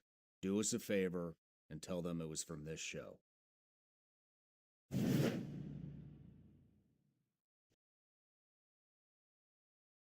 All right, Charles, we're back from the break. I'm still trying to wrap my head around the crypto thing. Sure. That was, like I said, the best explanation I've ever heard in my life. But when you're talking about voting and all these other things that we can use blockchain for, I don't understand how that works. Mm-hmm. And so how would we vote on the blockchain? Okay, so if you think about a vote is kind of like a token. Mm-hmm. So how many votes you get is how many tokens you have, and where you send the token to is who you're voting for. And if you're allowed to vote for just one person, it's an atomic transaction. If you're allowed to vote for multiple people, you have a certain amount of power, so that's how much tokens you have, and then you split it amongst multiple addresses. So now that you have that set up, you're like, wait a minute, that's exactly the same as like how Bitcoin works or any of these cryptocurrencies work. You have tokens and addresses and you can push them around. So when you do an election, there are a collection of things you have to concern yourself with. Like first off, who gets the tokens? So these are registered voters. So the most important part of any election is what is your voter registration process and how secure is that? So we have numerous people, countries, other people come say, would you like to bid on an RFP for a blockchain-based voting system? And the very first thing I ask is, well, what does your identity system look like? How do you identify people in your nation state? And if that's not a secure system, I have no desire to build a voting system, because all you're doing is you're building a very secure way to count dead people and a very secure way to count fake people that don't exist. Because I can always just register someone in the ballot. So the step one is, what is your digital identity component, and how do you get to know somebody is real and they're suitable for the election? Then the next stage, assuming that everybody is suitable, then you have to decide, well, what are the election mechanics that go on? So is everybody equal, so everybody gets one vote, or do certain people have stronger votes than others, so like weighted votes? And so like shareholder votes are like this. And so if you own stock in Microsoft or Google or something, well, if you have a lot of shares, you have more voting power than other people. Okay, so you can have many different configurations. And again, it's just like tokens. How many vote tokens do you have for that particular thing? Then you ask, okay, is it an anonymous or is it a public and transparent vote? So in a lot of elections for shareholder votes, you can see who voted where. This person voted against Elon Musk's pay package for Tesla. This person voted yes. Okay. Others are anonymous ballots, meaning that when you vote, the outside world can't see it. But then you ask another question of auditability. So just because the outside world can't see how you voted, can you see how your vote was recorded? And some systems, they say no. And the reason being is they don't want you to sell your vote, because if you can prove how you voted, then Bob over there can give you a $100 bill if you vote this way. And other systems, they say, yes, you can do that because, you want to be able to check that. Then there is the mechanism. Is it atomic, meaning you can only vote for one thing? Or does it allow you to split? You can vote for many things. And so that's ranked choice or linear preference. And then also you can have mechanics where if you have a lot of voting power, the more you vote for any one thing, there's a dampening effect as you start voting more. So if you try to put all your voting power in, it actually ends up being less. That's called quadratic voting. So you have all kinds of mechanism for that. So those can be grafted on and built into a cryptocurrency as an application. And you can use the blockchain because it's immutable, it's time-stamped, and it's auditable to audit the system as a whole. It's immutable, meaning that once the vote is counted, it can't be changed. It's time-stamped, meaning that the vote only occurred in a legitimate time period when the election was occurring. It wasn't in and out of the election period, right? And then it's auditable, meaning that everybody can see those records. They can actually verify that that is what it is. So you actually get two properties that are really cool. Not only can you can verify your own vote was counted correctly, you can verify the integrity of the system as a whole. This is a property called inclusive accountability. So, and we lack this in most infrastructure. Everything is trust me, bro. So why is the money in your bank the way it is? Well, that's JP Morgan Chase's ledger or Bank of America's ledger or something like that. And there's a loose consensus amongst all the different banks that the ledgers are accurate. But at the end of the day, there's no like mutable law of physics that says the number you see on the screen is actually an accurate number, right?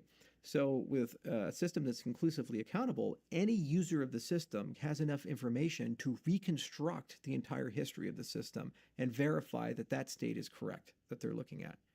Bitcoin, every transaction that's happened since January 3rd, 2009, same for Cardano when it launched, is verifiable, meaning you could start at the very beginning and go through the entire history of the system. And at the tip of the system, what's going on today here in June of 2025, you'll be able to see that that transaction is connected to a chain of events all the way back to the beginning. So inclusive accountability is super powerful, but super expensive to maintain. It's very hard, and there's a lot of work you have to do to have it. But if you have it, it means you can have self-integrity. You personally can verify with your computer that the system that you're looking at, the history that you're looking at, is correct by its construction. This is why it's so seductive to try to build a voting system on a blockchain system. Then there's the question you ask of the on and off ramp. So what does the user experience look like? How do I personally do that? Okay, well, you'd have your phone or your computer, and the same way you would send a cryptocurrency is the same way you would vote. So you'd vote with your phone or an app. Now, a lot of people say, well, I don't know, my phone can get hacked, or there can be a problem with it. So a lot of people, what they want to do are what are called hybrid systems, where they have a paper component and they have a digital component. So you vote with the blockchain on your phone, and then it generates a paper vote at the same time. Or you vote with paper, and then it generates a blockchain record at the same time. Then you have a dual audit. The votes have to match. So you count all the paper, you count all the digital votes. There should be a one-to-one correspondence between those two sides. And they're different modalities. One is a digital modality, and the other one's a paper modality. So to hack them, you have to use fundamentally different social engineering for both of these types of things. Now, every election has other properties too, like how frequently do you do an election? What's the cost of running the election? The ballot access is also very important. In fact, Stalin used to say it doesn't matter, who gets the vote. It matters who counts the votes and what do you vote on. So if there's only one candidate on the ballot, you're always going to end up with Kim Jong-un. You always end up with the guy. Who gets to be on that ballot? And what are the inclusion-exclusion principles of this? And this is how third parties are excluded in the United States, amongst other places. And then when and how is that counting and tallying done? The blockchain system will take care of the tallying, and also you can program any ballot architecture that you want inside that type of system, because there's no cost on a digital side to have 1 million candidates in the system. The paper side, there is. So that's one of the excuses they use to exclude people unless they sign hundreds of thousands of signatures and things like that, is that they'll say, well, we can't print, 5,000 people on the ballot. It'd be prohibitively expensive to print like 40 pages times 5 million, something like that. It doesn't make sense. So in your trade-off profile... Could you just write in a name? You could, and that's not have anybody on it. But that's always available in all ballots, right? There's the write-in spot that they have. But that's disenfranchising because, to vote for Bob, you just fill in a circle. To vote for Bill, you have to remember his last name, spell that right, and all these things. So it's the more a person has to do. That would be your job as the candidate to make sure that is addressed. Yeah, you give them a stamp, right? here's the Schwarzenegger stamp. In fact, they used to do that. It's called a down ticket. In the 19th century, when voter laws were a little looser, people would print out ballots with the entire stuff already pre-filled out, and they would hand it to people as they were walking to the polling thing. So they say a down ticket candidate meant that the whole party was on one ballot. And so all the Republicans would be on it, or all the Democrats were on it. Here's your pre-filled ballot. Just go and drop it in the box. And they would stand outside the polling places and hand people that. And they'd also bribe people, too. They'd be like, hey, you want a drink? You have to take this, put it in the box. If I give you a beer, okay. It's like all kinds of dirty stuff happens in elections. So, at the very least, having the digital side to replace mail-in ballots makes a lot of sense to me, because I hate mail-in ballots. It's one of the worst ways of voting. You don't have a chain of custody of the ballot. You set it out over the open mail, you have no idea who's actually filling in the bubbles. And also, you can sell your vote very easily, because you just hand the ballot to the person who's buying the vote. They can fill in all the bubbles and you sign it. They're like, oh, that's fraud. It's like, who's going to know? And the other thing is, compromised people, you can do bundling. You can just go to an old folks home and register hundreds or thousands of people in an area, and they're all mentally compromised. And then the ballots show up because they have a legal right to vote. You can't exclude them. And then you can just fill the ballots all in and then do a drop in the middle of the night for people. So it's a horrifically insecure system when you really start thinking about all the things that could go wrong. And they say, oh, they're going to do signature verification. It's like, that never really works. It's not a digital signature. And you just sign it. Like, how many are actually rejected inside these types of things? So building voting systems, I like the idea of preserving inclusive accountability, allowing you to check your own vote. And also, you have to have a strong digital ID system for it. Then 95% of the integrity issues are probably gone. And if it's on blockchain infrastructure, you have that inclusive accountability. You know the system as a whole is properly constructed. And again, that smart cow effect that we were talking about earlier, once somebody has designed a secure voting system, it's free. Everybody has access to that design of that secure voting system. So what's nice about the cryptocurrency space is to vote on changes to cryptocurrencies, like new monetary policy or upgrading the code or something like that. You're testing a voting system. And the hacker has an incentive to try to break that, to steal the money or damage the cryptocurrency. Because if you can damage a cryptocurrency, you can short sell it, right? You can go and say, oh, I'm going to take all these short positions here, and then I'll create grievous harm, and then the value goes down, and I make tons of money because I'm leveraged short selling for it. So everybody has a strong financial incentive to break your shit. So if you have that, that means that any voting system will be under extreme scrutiny by some of the world's greatest hackers. And if it stands the test of time, it has reliability. And just like RSA does, or elliptic curve crypto does, it's like the multi-decade reliability that you have. And then you could say, okay, that's a good voting system, and we can plop it down. Voting systems are also connected to demographics. The older people may want to use paper. Younger people, because they're natives on phones, would want to use phones. By having a hybrid system, you accommodate basically both sides of the system. And then they're also connected to frequency, like how often are you having an election? What's nice is by having a digital system, you can do digital only for preference polling. So you can say things like, hey, the Broncos just won the Super Bowl, and citizens of Denver, we want to know when to do the parade. Do we do it on Tuesday or Thursday? So you can send to verified Denver residents a poll and actually get a vote that's statistically significant and actually almost like you ran an election, and it costs you almost nothing to do because you have direct democracy. You can just push these things out. And then you can start talking about more exotic forms like approval polls or things like that. And you say if the politician falls below a certain approval rating for a protracted period of time, there's automatically a recall election, or they get suspended until they can get above that approval rating or something like that. So you can start thinking about much more granular representative democracy than just term-based representative democracy. This sounds amazing. I mean, is anybody close to implementing something like this? Any countries, any governments? Well, like liquid feedback was used by the Pirate Party over in Sweden, and a lot of countries do ranked choice voting and other things like that. And organizational design, people have come up with all kinds of cool, interesting voting systems. But it's a field, when you look at the nation state level, that evolves very slowly, years, decades, centuries. And typically it evolves as a consequence of an invasion, a collapse, a calamity, or a major scandal. You tend not to change social infrastructure until social infrastructure becomes inconvenient for some reason. And in many cases, social infrastructure is unchanged even when it's inconvenient because it benefits an oligarchy inside the country. Like back to India and cryptocurrencies, like why do they have the 1% tax and why do they not open up for remittances, even though it would be wonderful for them? Because of these large companies that make all this money by being middlemen to prevent those remittances from coming in.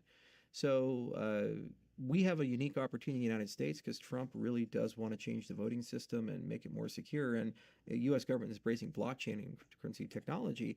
But again, you can't just talk about voting. You have to talk about the digital infrastructure. And there's a whole different house of concepts there. And there's a whole different house of actors you're going to piss off by changing this type of stuff. Because you don't just talk about identity. You talk about identity and the metadata behind the identity. And you talk about reputation behind the identity. Because identity has two major families of things. One is facts and the other is opinions. So facts are things like, I was born November 5th, 1987 in Maui, Hawaii. That's a fact that happened. It's either true or false. Or, I attended this school, or, you were a Navy SEAL and you were a certain Buds class and all these things. Those are facts. Either they happened or not. Opinions are like, you were a good Navy SEAL versus a bad Navy SEAL, right? And everybody has an opinion on these things. I got a Team 6 guy on my security detail, and, he thinks that certain prominent SEALs are overrated. He's like, every SEAL's got these opinions, right? And I won't say which ones, right? Yeah, but you get the idea. So opinions are always referential. So it's not just the opinion, but the opinion holder. So when they say, well, that guy who thinks that person's overrated, well, who is he? Oh, he was a Team 6 guy. I was like, oh, okay, that's pretty credible. Like at least he's in the club. He's allowed to have that opinion. Just a fat dude at the bar, never done anything in his life. It's like, oh, fuck you, man, get the hell out of here, right? So it's always referential to the opinion holder. Facts are not referential; they're objective reality. Well, identity is one of those few things that embed both of those things. We are a composition of objective reality and subjective opinions. Well, this is important because we have to make decisions about trust relationships. So, do I give you a loan or not? Do I admit you to this university or not? Do I let you into special forces or not? Do I let you go to the Q course or Ranger School or whatever? Or, do I trust you with my children? And what's interesting is you can have this weird paradox where you could be both completely unreliable and hyper reliable at the same time. So I may trust you to be a special warfare guy and go in life and death missions and, be with the friends, but not trust you with my dog. It's weird, right? But there's probably some intersection point that somebody listening will say, yeah, I know that guy, right? And so identity embeds both these things. And so the first thing that we did as an industry is we said, is there a path where we can reimagine the representation of identity where both of these things are first-class citizens? So the W3C is a standards body, and it standardizes things like HTML and CSS, so the presentation layer of the internet. They actually had a working group that people worked on for more than 10 years, and they created an open standard called the DID, the Decentralized Identifier. And what the DID is it's basically like a web address for you. And so it has the URL, the web address, and then the web page, which is the DID document, which is all that metadata, which embeds both the facts and also it can embed the opinions. And it's built on the same technology as cryptocurrency concepts. So it's public-private keys, these types of things. So there's a part you show everybody, and you can have cryptography in it so you can prove it belongs to you. So it's a non-reputable identity. Nobody can forge it. Well, it's so general that it works in the legacy world, but it also works in the blockchain world. It can be used for access control, like logging into a website without a password. It can be used for a financial transaction, and also with zero-knowledge cryptography, like that ID thing we were talking about earlier, where I can prove my age without revealing my age. You know, I can prove I'm over a threshold. It works with that as well. So this is a new identity primitive, and there's a broader concept called SSI, self-sovereign identity, meaning you own it. So it doesn't belong to Microsoft, and it doesn't belong to Google or the US government. You can create this DID and build a reputation around it and get third parties to verify facts about you, but it's your credential. So it's censorship resistant, because here's the problem with an identity system. What if your passport's revoked? Or what if your identity documents are invalidated? It's like everybody, and it serves the military, like what if there's an inaccuracy on the DD-214 or something like that? It's like, well, I served here and I did this and this. Well, it didn't say that on the document. Sorry, bro. It's like you were not an 18 Delta. And it's like, I was. It's like, well, the document doesn't say it. But what if you own that document and you can self-verify these types of things? There's a path to do these things. Well, then if there's a bureaucratic MIF-up, it doesn't have any consequences because you actually have the underlying evidence and the signatures from the entities where and when it happened for these types of things. So digital identity is very closely related to all these different things, whether it be voting or money. In the money case, ID and money come together, and we call that compliance. So I give you $100, no problem. I give you $1 million. Who is Charles? Know your customer, anti-money laundering, anti-terrorism, these things. There's this wonderful book from Ron Surratt called Treasury's War. And it says, hey, the GWAT wasn't just fought on a battlefield, it was fought by accountants. There was all these guys at the banks and the financial institutions, and they created this huge anti-terrorist layer, and they were monitoring transactions to try to understand how does ISIS get its money and how does Al-Qaeda get its money. And so they got a very pervasive and aggressive understanding of basically how money flows and who's sending the money and these types of things. But inadvertently, in the process of doing that, they removed any notion of privacy from the system. And it's very uncomfortable because now that a policymaker knows who's sending money where, what, I also know, like, you buy guns, or I also know you voted, you're giving money to this politician, or, I also know that, you have land in a certain area, or you have certain preferences. Well, if I'm against that preference set, or I think that's politically inconvenient to me, I can now use that information to weaponize it and go against you and politically censor you, or, harm you with soft power. So you really want to try to preserve some sense of anonymity inside the system if you can get away with it. So the great part about reconstructing digital identity is that you can have safety but anonymity. I can prove that you're a U.S. citizen, or prove that you are a credit investor, or prove that you're over an age, or you meet the suitability guideline. Like, here's a great example. You have all these guys running around who hold top secret clearances, like SCIs to the fucking nines. They know special access program, this, that, and the other. So they're literally the most trusted people that you can imagine. I mean, the government knows what their colon looks like at this point, and they do the adversarial polygraphs and all these other things. But then when they go to the airport to stand in that security line, they get molested by the TSA guy, because there's no interoperability between those trust systems. So on one hand, we trust you with the nation's highest levels and secrets, but on the other hand, we don't know if you're going to bring a nail file on the plane. It's like, it doesn't make any sense. But if you have a unified trust system with zero knowledge proofs, you can prove you're in the trusted category. The TSA guy has no idea why you're in that category.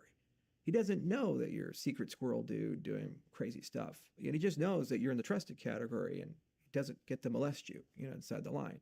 And that's how it should work, is that you have these proofs, and So you have a DID, you have a DID doc. It has all these identifiers. Some are public and some are private. You can have different DIDs for different personas. So you can have one DID for an alias. Maybe you're doing, tradecraft, and you have that. You have another DID for your military life. You have another DID for your personal life and for your professional life, et cetera, et cetera.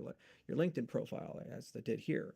And then there's various public fields and all these things, and there's provability with all these things. And then you can at any time pick up that. You own all of them, but they're unlinked. So you don't necessarily have to combine them and say, well, this is also the same person as Sean Ryan. It's an unlinkable identity, and you're in control of all of that. And then you have the ability to at any time prove properties at your discretion for these types of things. So that's the other side that the cryptocurrency industry has been really thinking about, because it's so pivotal to everything we do. If it's an engine of trust, where does trust come from? Well, some of it's objective by the structure of the system, but then some of it's subjective, like who are the members of the system. And so if the minute you step into who are the people, you have to have a representation of identity. And once you have that representation of identity, you can then use that to prove all kinds of things that you want. And eventually you can reconstruct reality, because you can say, okay, now we can build a credit system. And instead of it being decided by these 4 credit agencies, and they give you a number, and who the fuck knows where this number comes from. Like, for example, I'm a billionaire, but somehow my credit score is lower than some of my family members. I just can't for the life of me understand that. I'm just like, guys, it's just like, I'm like, guys, you understand, this is like beyond your notion of credit, but yet somehow my credit score is lower than my secretary's. It's like, it bothers me. She makes fun of me for it. And I just don't understand it. So obviously that credit system doesn't seem to make sense, and it's weaponized in many cases against a lot of people who got into some bad situations. So we should probably have marketplaces for those things and more decentralization for those things. Otherwise, those actors can basically decide who gets to win, who gets to lose in society. So yeah, that's what crypto's really about at its core. It's that trust, and then you start looking at fundamental objects like money, voice and political opinion, social influence, identity, and then you say, can I represent these things mathematically as something, as an object that lives out there in the cloud? And then can I make them programmable? And then can I build an economy around them? And then can I have them compete in an all-you-can-eat buffet of different ideas, and have those ideas run in parallel and introduce adversarial thinking? So people come in and try to break them and destroy them. And if they do, they get a reward. They get millions of dollars or billions of dollars and run away. Yay. But if they can't break them, then the system becomes stronger, and then it becomes the system and takes over. So there's a lot there. Going back to the voting, I mean, so there are discussions about possibly implementing this within the U.S. Yeah, and the first step is... And I would imagine that pisses the institution off to no end. Yeah. I mean, well, the first step is standardization. So, just like that post-quantum discussion, you don't want to run too far off the reservation. You want to say, well, the government's not going to procure something unless they have standardization for that thing. So NIST is highly involved in these types of things, but the Department of Commerce is highly involved. And before the DOD thinks about it, or some Secretary of State in some states thinks about it, you really need to reference something like, what is the statutory definition or the standard RFC for what is blockchain, and for this and for that and this? And you have to build all those components up as a house of abstractions and codes and numbers. Like if you want to secure something and use it in the military, maybe you need FIPS 190-2 or something like that. There's some processor standard, they point to that, or mil-spec is another. You point to it, you say, that's that thing. Then once you have it, you say, okay, now we can have a conversation about writing an RFP and building something. So what's happened is we've had kind of a lot of chaos because it's hard and it's complicated, and the people making the decisions are pretty divorced from the realities of the technology. So they want to do it, and they understand philosophically there's a there, but they don't have the vocabulary, and they don't have the bureaucracy necessary to be able to get into this world, And so the thing we've been working on is saying, don't pick winners and losers right now. Don't even talk about winners and losers right now. Focus on instead a taxonomy. Get the words right, get the language right, get the standards right, have a notion of what is decentralization. You hear it all the time, the crypto. We're decentralized. What the fuck does decentralization mean? I asked this question. We've written 240 papers, academic papers at my company, over 10,000 citations. So we said, we should write an academic paper. And we thought, that'd be really easy. We'll just like have a paper in 2 months. And it took like 6 years. And then we created a standards group at University of Edinburgh. We created something called the Edinburgh Decentralization Index. And it turns out there's 8 different lenses you could look at for decentralization. Everything from the token distribution to the consensus algorithm to how the code is written, all this stuff. And it's a trade-off matrix. It's not like one number that you can get to and say, this is the only number that matters. It's more like, what do you value? Do you value operational resilience, or do you value a large distribution of the money? You can have a fully decentralized system, but one guy owns all the tokens. It doesn't really make sense, right? Okay, you have a system where a lot of people own all the tokens, but only 3 people run that ledger, and it's federated forever, and you can't get rid of them. Doesn't really make any sense. So it seems like there's some combination of these things. So we just started measuring these things a few years ago. The next step is to take that model to NIST and other standards bodies and say, how do you integrate this, and then start creating some infrastructure so then the government can use this tool to measure this from a qualitative and quantitative way when they're assessing technology. Because the military probably doesn't want to go and adopt a blockchain technology that has a backdoor in it or has an operator that China can coerce, and then suddenly the whole thing comes down. And it's the same for a voting system. You don't want to adopt a voting system that's fundamentally insecure or has some sort of hidden vector of attack inside of it. So the standards get you to a point where you can have that conversation. Then the RFP process then allows the government to start experimenting with it. Now, that said, there have been plenty of pilots that have been run, and DARPA's done stuff, and DOD's done stuff, and various states are doing things. Like the state of Wyoming's passed over 30 cryptocurrency-related laws and created all kinds of cool and innovative structures. So there's a lot of stuff that's happening at the state, county level, and some in the federal level. And thanks to Trump embracing cryptocurrency, there's an all-of-government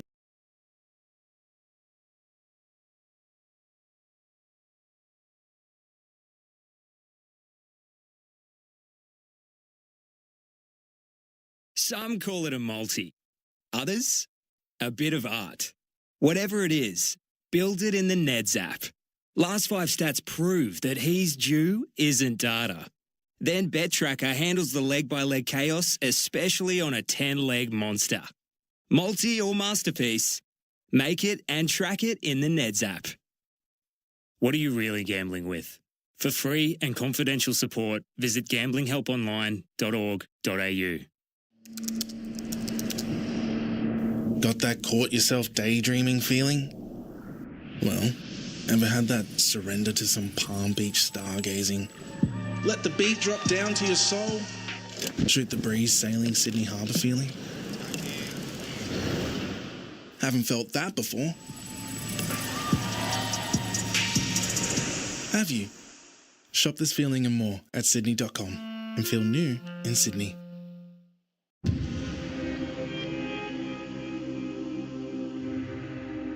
Catherine Boyle, welcome to the show. Thanks so much for having me. Thanks for being here. So you came on my radar, about a couple of weeks ago from a mutual friend. And so I looked into you, and you're invested in all of the companies that just fascinate me every day. Yeah. And I'm brand new to, kind of diving into the tech space.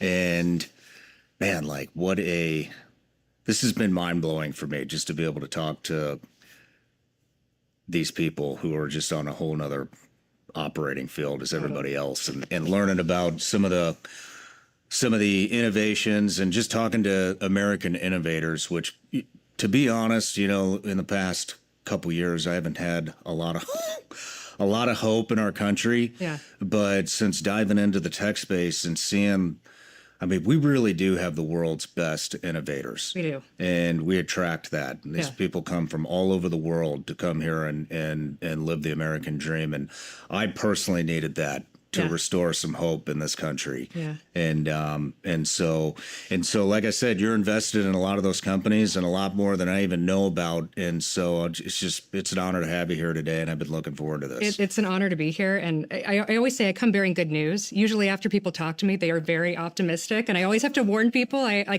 am in the business of optimism, right? Like I'm an early stage investor. I'm always thinking that a company, or I only invest if I think a company is going to become some extraordinary movement. But I agree with you. I mean, the last few years, what we have seen as investors in, the American dynamism ecosystem, the companies that are building for defense tech, it did not exist 5 years ago. It just did not, there was not the enthusiasm or the excitement. DoD wasn't excited about buying from startups. It's a complete 180. And so I always like when people say they meet these founders and they have hope for America. It's like, yeah, every day I get to meet them. And I think that's why I'm such an optimist too, is because I get to see on the ground floor these young engineers who are just incredibly patriotic. Their patriotism, I always say, I was patriotic because, we're the generation that remembers 9/11. Like we were coming of age in 9/11. It changed our lives. These kids weren't even born. They have no recollection of some of the things that we understand. And I think because of that, they have this youthful optimism of loving their country and wanting to build for the next generation of defense. So it kind of keeps me going too. I think I'm like you, where it's tempting to black pill. It's good to see. Yeah. Like I haven't seen that in Americans in a long time. I'm not just talking about the past 4 years. I'm talking a long time. Yes. I've just not seen that. And even, I mean, we were chatting at breakfast a little bit about, was it, I don't know how many years ago, it didn't seem long ago that Silicon Valley almost seemed, it seemed anti-American and zero patriotism. And in the past, I would say in the past, year and a half, maybe. And that's just from, I haven't been looking into this very long, but maybe in the past year and a half, it seems like it's doing a 180. It really is. And very concentrated on defense tech and in a lot of areas where I think we're weak on, totally. Compared to a lot of our adversaries. Totally. So that'll be I know you have a huge part in that, so I can't wait to get to that. But I'd like to do a life story on you. And that's kind of my specialty here. And so how you got into all this, which is also fascinating to me because you're not a tech person. Not a tech person. And I want involved, and I'm not a tech person, but I'm just infatuated with everything that's going on. So do a life story and then get to, I'd like to talk about some mistakes you've made and some of the big wins and what it's like getting in on the ground level at some of these companies. So totally. Yeah. Perfect. A lot of mistakes we can talk about. Perfect. But everybody starts out with an introduction, so here we go. Catherine Boyle, a venture capitalist at Andreessen Horowitz and co-founder of the firm's American Dynamism practice, coined the term American Dynamism in 2021 to refer to companies supporting the national interests across aerospace, defense, manufacturing, energy, logistics, and critical infrastructure. Wrote the original American Dynamism Manifesto to encourage founders, veterans, and engineers to build companies for America. Since then, Andreessen Horowitz has invested billions of dollars in iconic defense tech companies, including SpaceX, Anduril Industries, Shield AI, Saronic Technologies, Castilian Corp, Apex Space, Cape, and many others. Prior to becoming a VC, you were a reporter at the Washington Post and are a rabid defender of free speech and free thought. BA in Government from Georgetown University, an MBA from Stanford, and a Master's of Public Advocacy from the National University of Ireland, Galloway. A mother and a practicing Catholic, you often write about the importance of building technology that strengthens the most important institution in America, the family. Probably a lot more, but I think that's most of the important stuff. So then before we get too in the weeds, I have a Patreon account, and that's our subscription account. They've been with us since the beginning here, and we've turned it into quite the community and very engaged.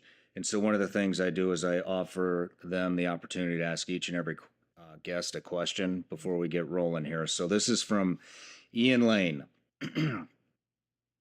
Given your work with the American Dynamism Initiative, what role do you see startups playing in revitalizing U.S. military industrial capacity, especially as peer adversaries like China scale up defense innovation through state-backed efforts? Yeah, I mean, it is the the startup community has to fix this problem because it's not going to come from the traditional primes. It's not going to come from, family-owned machine shops. The new technology needed, particularly on the industrial base side, is so important. You need hardware, you need software, but most importantly, you need people who understand how to build for production. So I think that startups are going to be, they are integral. That's the whole thesis of American dynamism, which we'll get into. But the real thing we need to be focusing on, and I think a lot of people don't recognize that, they know Anduril, they know SpaceX, those are companies that sell directly to the government. There's a whole other category of company that's building for the legacy primes. That's building satellite buses or building automated machine shops so that you can build more critical parts for aerospace and defense. So there's this whole category of tier one suppliers that are building up the defense industrial base, working with the primes and working with the new primes like SpaceX and Palantir and Anduril. So it is incumbent upon these young founders, these very technical founders, to be able to build as quickly as possible, but really to focus on production. My focus as an investor, there's a lot of companies that are focused on just building software. I'm really focused on like the SpaceX-like companies that are building for mass production, that understand that, as Elon says, the best part is no part. Simple design for manufacturing so that we can go from 1 to 10 to 10,000 to 100,000 of something that's critical. And that is going to come from startups. It's a new methodology of how you build. Why don't you think the primes are re-engineering how they do business? Oh, for so many reasons. I mean, one is they are based on a set of requirements. They have been building for a set of requirements for many years. Oftentimes they're getting paid, per hour. They charge per hour, right? Like they're not on fixed price contracts. They're on, cost plus contracts where it's the amount of engineering hours that you do on a product, plus a fixed margin, which is a terrible incentive for any company. Like if I'm saying, okay, I'm going to, paint your house or mow your lawn and you're going to pay me per hour, I'm going to take all day. Mm-hmm. But if I actually judge the project and say it's going to cost however many dollars it does to paint this room, like I'm going to want to make sure that I, budget it right, that I, get the cheapest paint, right? Like, so it's the way that capitalism works outside of every other system except the DoD is that you have fixed price contracts where you know what something's going to cost you. And if it goes over budget, the risk is on the company, not on the government. But the primes have been engineered so that they can always say, well, we went over budget, so you're going to have to give us more money. We're going to get our 7% margin no matter what. And if it takes 2, 3, 4 extra years because you have a different request or you say, actually, we want it built this way, we're happy to accommodate you. But that is going to mean that you're not getting the products in time. And Silicon Valley operates in the opposite way, and particularly venture capital. You give a company more capital in many cases than it even needs to speed up the process of production, to speed up the R&D, to speed up the number of products they can build at one time. And the company is always going to zero. What I always say about venture capital is it's so different than any other type of business where you take out a bank loan and you say, I'm going to build a business, and then you want to make more money than you spend. Silicon Valley is the opposite. You want to spend more money knowing that you're going to go to zero in 18 months if you don't raise another round of capital. But what that allows you to do is to bring on the best engineers to produce the product as fast as possible. And when you compare that methodology of we're going to build hypersonic weapons or we're going to build satellite buses to the companies that have been around for 100 years, they don't know how to operate like that. Mm-hmm. It's not their incentives, but it's not the type of talent that they have on the team that wants to operate in that 20-hour-day environment of knowing they're going to go to zero. So it's a very different incentive structure. But the last 25 years in America, this is how companies have been built. Venture capital is the dynamism engine of all innovation in America. It's the envy of the world. And so we have to make sure that this system is not just operating for the Facebooks of the world and the TikToks of the world, the consumer technology that we use. We have to make sure that we bring this urgency and this capital and the speed to the things that matter most, which is, of course, building our defense industrial base. What do you think is going to happen to the primes? Are they going to just get phased out? So I don't think so. I think they're waking up. My view is probably the best thing that can happen for the DoD, and this is me speaking as someone who would like to see the DoD encourage competition, is to go back to that pre-Last Supper 1990s model where we had 50,000 companies working in defense, a lot more primes, right? Like, now I think something like 40% of the major programs go to 5 primes. It was not like that in the 90s. Post the Last Supper, when the DoD came to all these companies and said that there's going to be, massive budget cuts post Soviet Union, you're going to have to merge. That led to a merging of these companies where there was just no competition. And I think the DoD thought by merging them that you'd save the companies, that they become more efficient. The opposite happened. It just meant that they didn't have to innovate and they didn't have to work hard because there was no competition. So I think the best thing that can happen is we'll probably see those primes lose a stranglehold on programs. They're good at building some things, right? Like they're good at building very exquisite systems, right? We were talking about like the B2 and how we only have 19. The companies like the startups that we are investing in now, they want to build thousands of something, and that's how they're building their product design is to build attritable systems versus these sort of legacy exquisite systems. So I think you'll see primes that are focused on the things that they know how to build, that take a little bit longer. I think they'll lose their stranglehold on sort of getting these new programs of records. I think that would be the best thing that could possibly happen. And then startups can focus on the things that have to be made fast, and particularly the software-defined, attritable systems that operate in the battlefield that have to be upgraded, that have to be changed based on the technology that's changing the battlefield. I don't think the primes are capable of doing that. How are they? I mean, when you say they're waking up, what do you mean by that? They're waking up. It used to be when I would go to, so I was a very early investor in Anduril, and in Silicon Valley, a $1 billion company is like a big deal. It's not a big deal. $1 billion in Washington, it's not a big deal, which tells you how screwed up our incentive systems are. But when I would go to talk to people inside the DoD or talk to, across administrations, from 2017, 2018, 2019, companies like Anduril, they'd be like, oh, that's cute. That's really cute what Palmer and those guys are doing over there, right? It was almost like laughing at them. And Elon had this same experience with ULA and Boeing. They used to make fun of the fact that their sort of place in Cape Canaveral, there was a tent, right? It wasn't like this fancy launch pad. Like it was kind of, I would say homegrown, kind of homespun. And they'd make fun of them like these guys that have everything under a tent are going to be able to launch a rocket. Yeah, right. And then look at where we are now, where SpaceX is, responsible for 85% of launch across the country or across the world, actually. So I mean, like they are a true, they are our path to space. And that only took, SpaceX was started in 2002. It's 2025. They really gained market share very quickly. And so you kind of see it happening with Anduril now, where people are picking their heads up. Anduril is an 8-year-old company, and they're kind of like, like they're down selected for, some major programs now. Like they're not just building, in the beginning, I'm sure, you spent some time with Palmer. He talked about how they were building sentry towers and really focused on border control. They were selling to DHS. So DoD just thought they were, kind of a cute little company that was never going to get in the way of any of these primes. And now they're winning major contracts. And so I think it's irresponsible if the primes are saying, oh, well, those guys are never going to win, or we'll beat them at the lawfare, right? Like it's like, oh, well, we'll take them to court and make sure that they can't get the access to these big contracts because these are ours. I just think that the world has fundamentally shifted. There's too many people who recognize that you need the best and brightest engineers in America. And the people of Silicon Valley, you need the talent and the AI labs across the country. You need them working on defense. And those guys aren't at Lockheed Martin. Yeah. It's really interesting. It's like a whole new wave, of innovations coming in, and I mean, like I said, I don't know much, but you don't hear a lot of innovation coming out of the big primes like Raytheon, Lockheed, Boeing. I think it's 2% of their budget is spent on R&D. See a lot of Boeings falling out of the sky lately, but not much innovation. Yeah. A lot of witnesses are being killed. Mysteriously, but anyways, well, we'll get into a lot more of that. And one more thing before we get going, everybody gets a gift. Oh, thank you so much. Terrific, thank you. Vigilance Elite gummy bears. Wanting to try these, so thanks so much.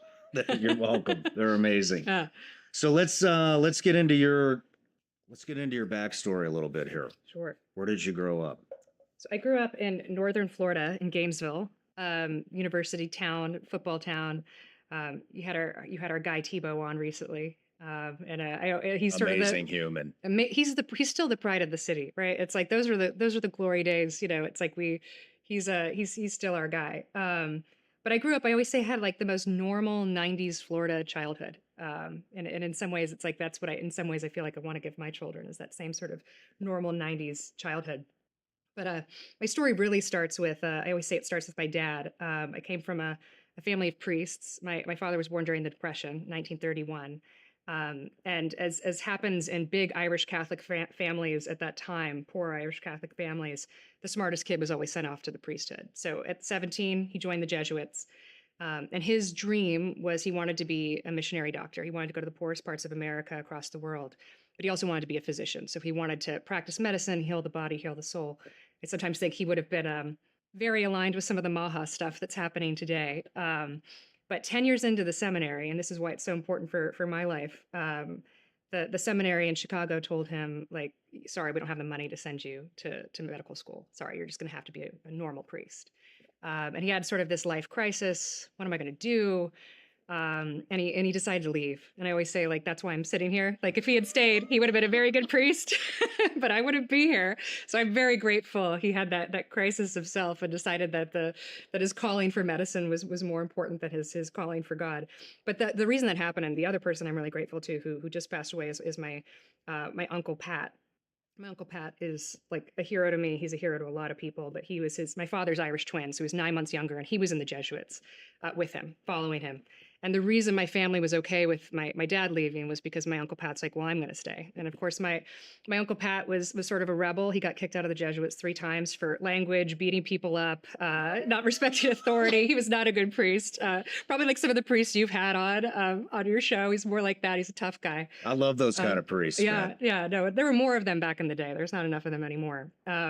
But he stayed in the priesthood, became a Jesuit. And then Vietnam happened and he joined the army. So he joined 82nd Airborne Division. And the reason he joined is he's like, I'm a tough guy. Like, I'm physically fit. I look around at all these other priests. Like, who else is going to go to Vietnam? So he was an army chaplain. He was one of the first Catholic chaplains in Vietnam, did 4 tours. No kidding. Yeah, it's an incredible story, the stuff he saw. He never talked about it, of course. Like, I only really started learning a lot about it at the very end of his life. But he came back, 4 tours, came back radically anti-war, but also radically pro-life. Like, we have to protect life at all costs. And I grew up in this family where, like, he was the hero of the family. It's like he was what we aspire to be, God and country. So I grew up in this very Irish Catholic family. My dad started medical practice in the 60s in northern Florida. Integrated practice, was sort of radical at the time. Very poor practice. His view was, you take care of the working people. So all the images of me, growing up, I just have all these memories of my dad having all the cops come into our house at like 9 or 10 o'clock at night and giving him a shot, like the old, what is it, the image of the old timey doctors. You pull your pants down, give you a shot, and planking on the name of the Norman Rockwell, in the white coat with the stethoscope. But that was my dad. He was just like wanted to be a priest, ended up a doctor, and took care of the people in our community. And I always say, like, pillars of the community used to be a thing. Mm-hmm. We don't have, like, our generation doesn't have as many of those people that stay in their community, that say, I want to take care of everyone, where you're just known as the person that the first responders could go to, or that the cops can go to, or the people, like, that you're going to help out the people who are really supporting your community. Why do you think that's changed? I think it's changed for a lot of reasons. I think people didn't used to move around in the same way, right? Like, it's like, it's the kind of push for college, I think, has destroyed so much of the social fabric of the country. But it's like, now if you're, it's like he was the smartest in his family. He got sent to the priesthood. Now, if you're the smartest in your family, you get sent to Harvard, right? Like, you get sent to a school, you get pulled out of your family, you get pulled out of your church, you get pulled out of your community. And then you're told, you have to chase the job. You have to chase the dream. You have to keep making more money. You have to keep doing more things. And it's like, it's rare for people who are sort of treated as the success stories to stay in their community. And I think that's a huge problem. It's like a huge problem that people, don't put down roots and live somewhere for 50 years in a town that, where they can truly be sort of that pillar and that beacon. Interesting. Do you think it has anything to do with the political climate, the polarization of America? Yeah, I mean, you and I were talking about this. I actually think the politicization of America might actually be a good thing after COVID, right? It's like a lot of people, like, I'm in Florida now. I used to be in San Francisco. A lot of people are waking up that where you live, the city you live in, it actually matters. Yeah. It matters for how your kids are educated. It matters for a lot of the things you don't think about until it's too late. Matters for crime. It matters for the sort of ideologies you want your family exposed to. And so I think there's something of there is a bit of a return. Talking about optimistic things, I think there's a bit of a return to people recognizing, I don't need to live in New York City or San Francisco. Like where I really want to be is in a place where I know I'm raising my family and raising my kids with the values that I had. I mean, I always say I moved to Florida. Moved back to Florida because I wanted my kids to have the '90s childhood that I did, and I think they can get it there in a way that they're certainly not going to get it in San Francisco. Yeah, yeah, yeah. I don't know. It's like we just seem to be moving farther and farther and farther apart with every 4 years for the past what, I don't know, 12 years. Yeah, Seems like at least 12 years, and it's like, man, like it's just I catch myself doing it. It's like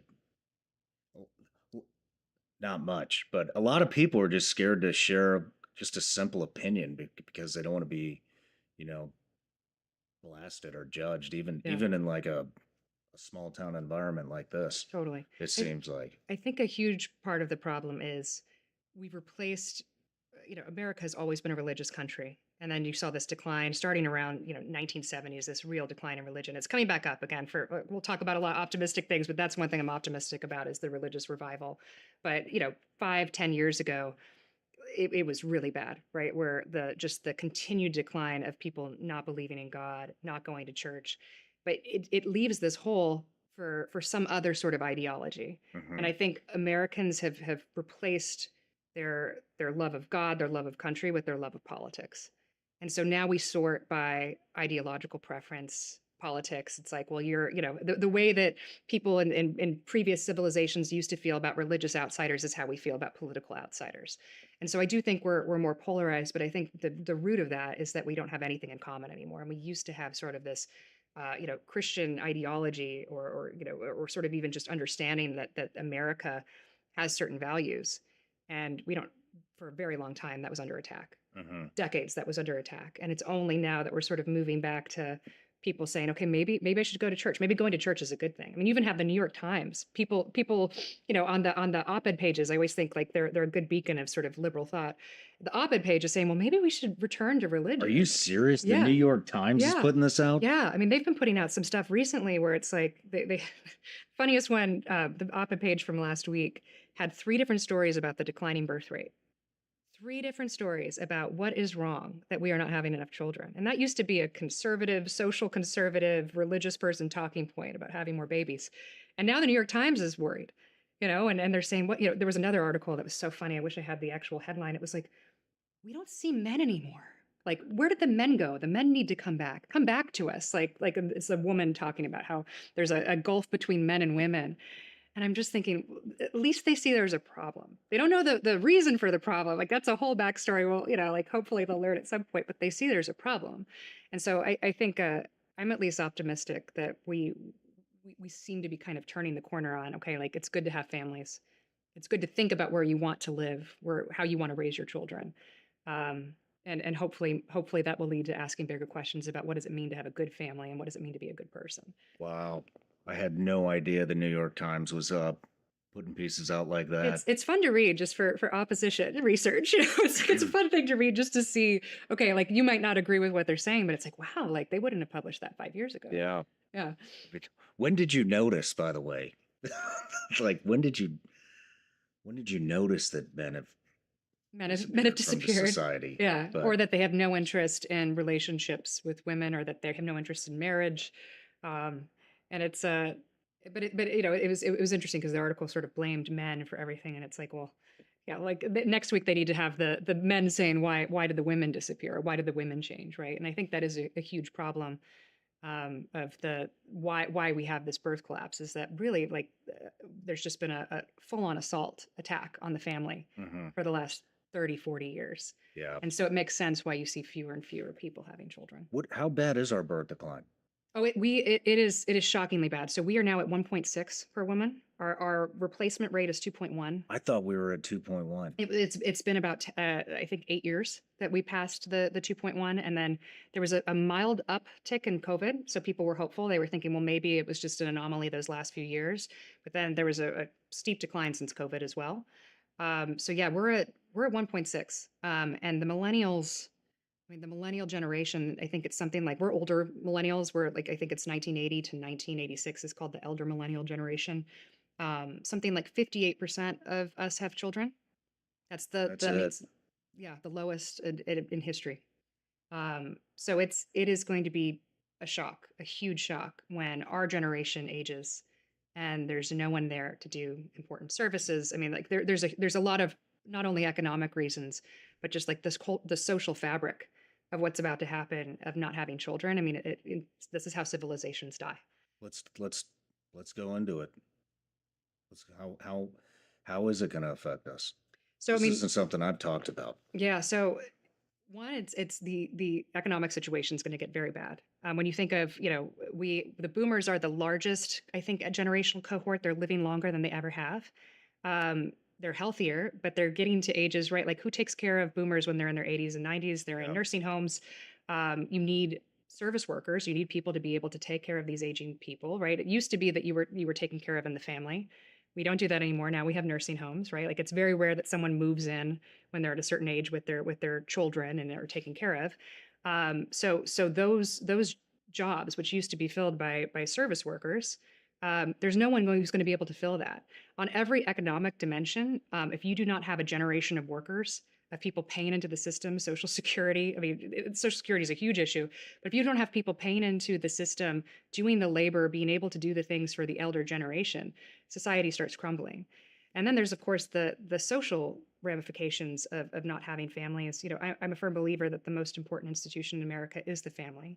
The family used to exist to take care of the people who were weakest, right? Like it's like, you used to have these big families and, sometimes the weakest child would still be living with mom and dad at home, and that was okay. You sort of had empathy for them, but it was the family's responsibility to take care of these people. We quickly moved that to now it's the state's responsibility to take care of these people who may be sick in some way, maybe unable to provide for themselves in some way, might have psychological issues. Now the state has to take care of them, which is why you see a lot of these people on the street now, because the state does a terrible job of taking care of these people. But as fewer and fewer children exist, it's like you're not going to have a society that can provide for itself, that can continue into perpetuity. And the exponential decline of this too, where it's like it sounds, oh well, we went from 2.1 to 1.6. That can't be that bad. I mean, in a couple generations, that means that our population has shrunk by half. In a couple of generations. Yeah, and the best example of this, and I wish I had the numbers in front of me, is South Korea. So South Korea, I think their birth rate is the lowest of any country, any industrialized country. I think it's 0.9. And when you have fewer and fewer people, no one's doing the jobs. Japan is also heading this way. Their birth rate's quite low. The only sort of argument that people make as sort of the bright side of this that could potentially make up for both the labor loss and also just the civilizational collapse is robotics, right? Like you could have robots do a lot of these jobs. But I think it is a very dangerous thing to say we're going to depend on automation and robotics to make up for the fact that humans are disappearing. I mean, even China's dealing with this. They had the one-child birth Yes. policy, and then they boarded all of the girls. Yep. So now they just Yes. have. Extremely short-sighted. Mhm. And I think the bulk we're always talking about how dangerous China is, how China is growing in power and importance. The most short-sighted thing they have ever done to their society that will eventually catch up with them is the demographic collapse that they are going to feel because of one child. Like they're trying everything now too. They're trying to end divorce, right? Like so there's now a policy, at least that I read about in China, where you have to have like a 90-day cool down period so that you don't divorce.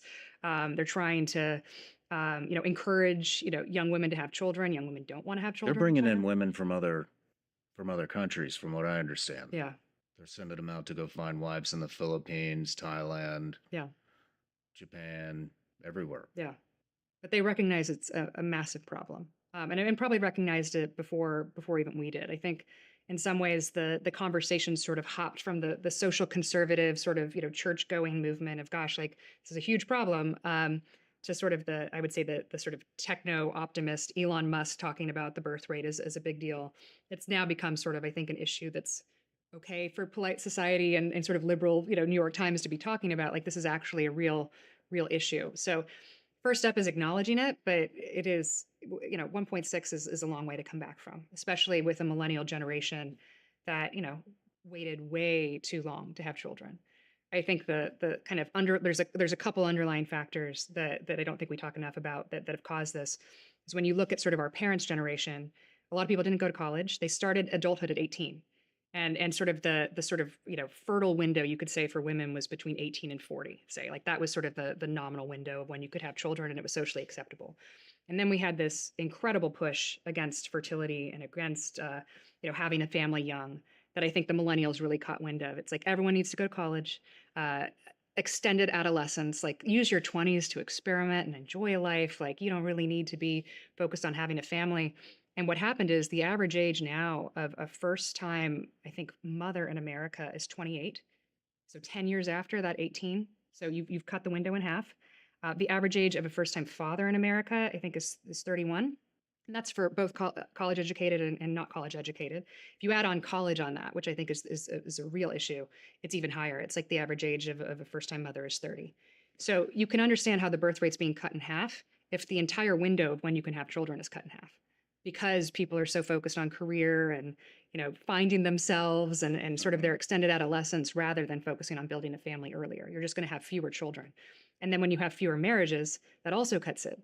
So it's fewer people getting married, fewer people are going to decide to have children, which from a millennial perspective, to have 58% of people only having kids, I mean, that's compared to, what 89% of our parents' generation had children. Wow.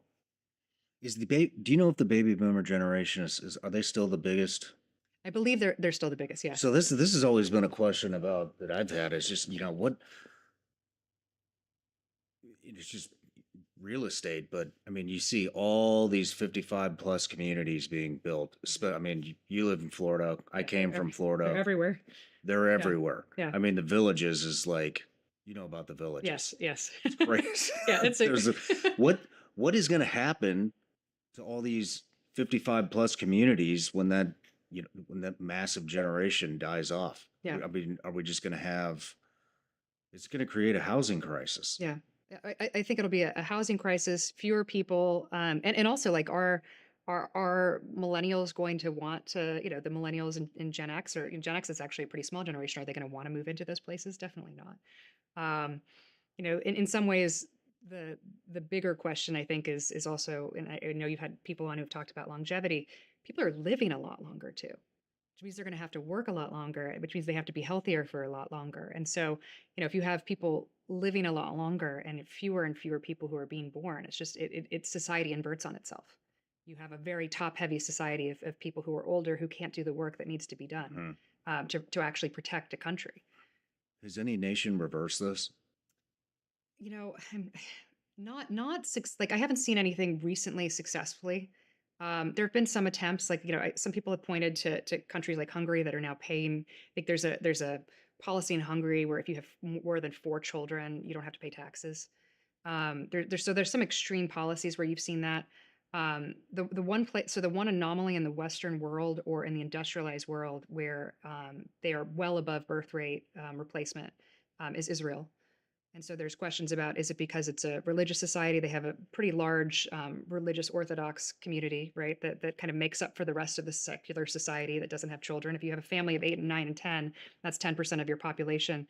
Then you can make up for some who are not having any. But we don't have that in America. We don't have as many. I would say we have more than Europe, which Europe is really the They're continent. really on the decline, though. Really on the decline. I mean, the Islamic population is reproducing at Yes. a massive rate. Yes, but even counting immigrant and Islamic population in Europe, they're still at countries. I think Italy's 1.2.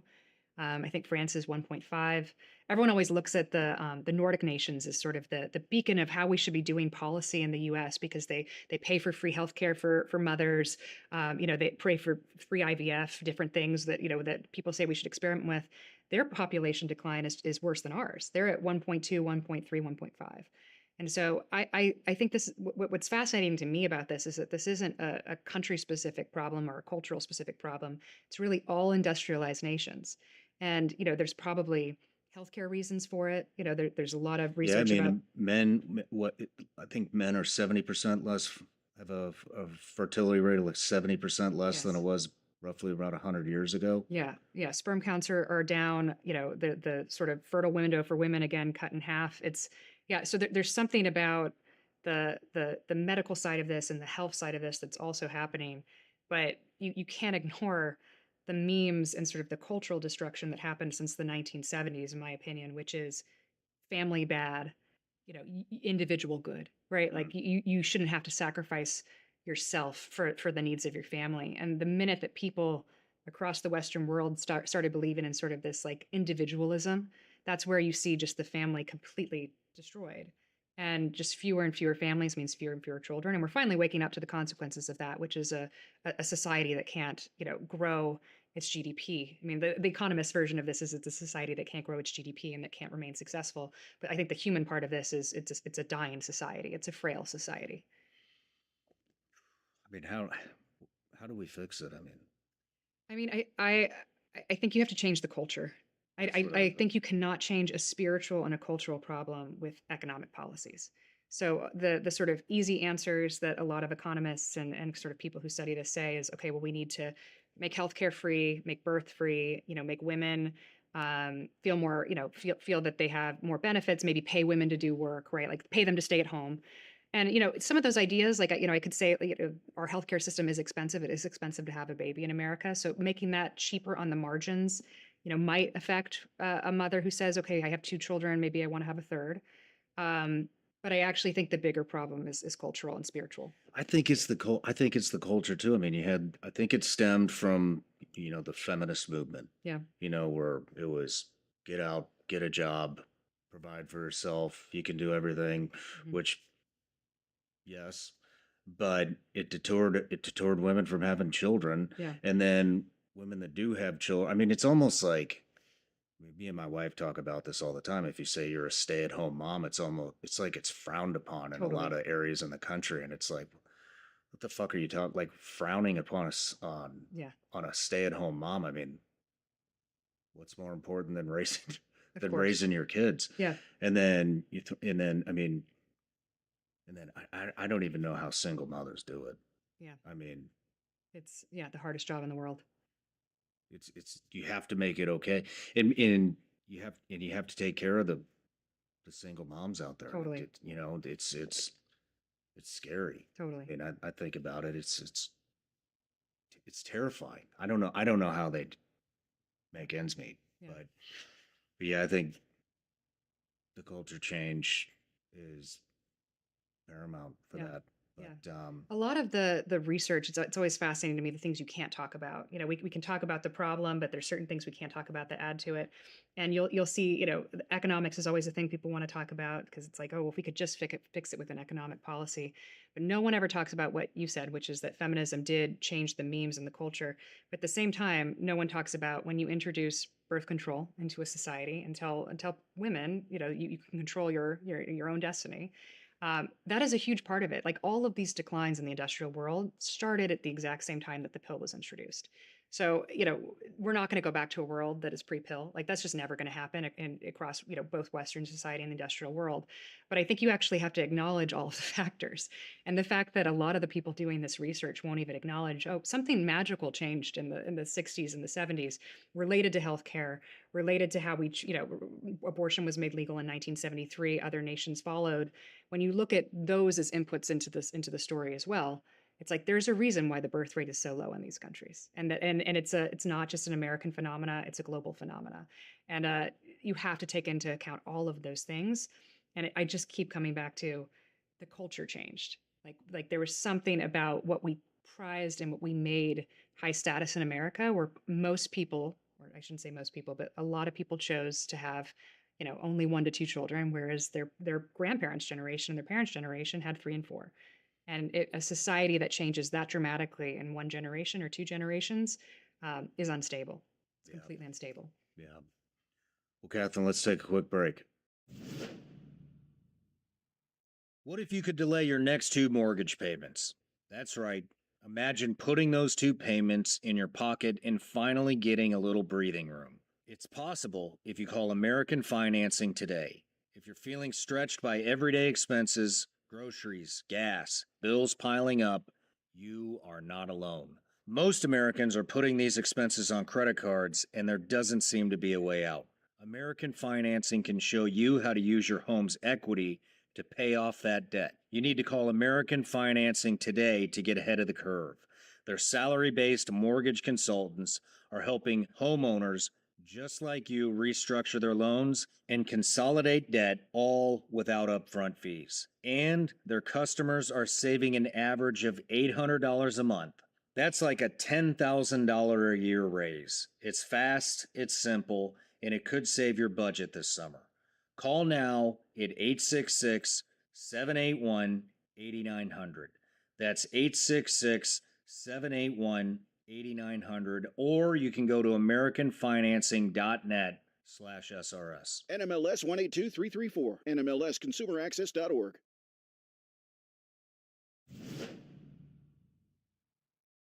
The most important action you can take today is to help protect your family's future from cyber criminals and online predators. And Bunker, that's Bunkr, can help you do just that. Bunker was developed by experts with 25 years of experience catching criminals and fighting cybercrime.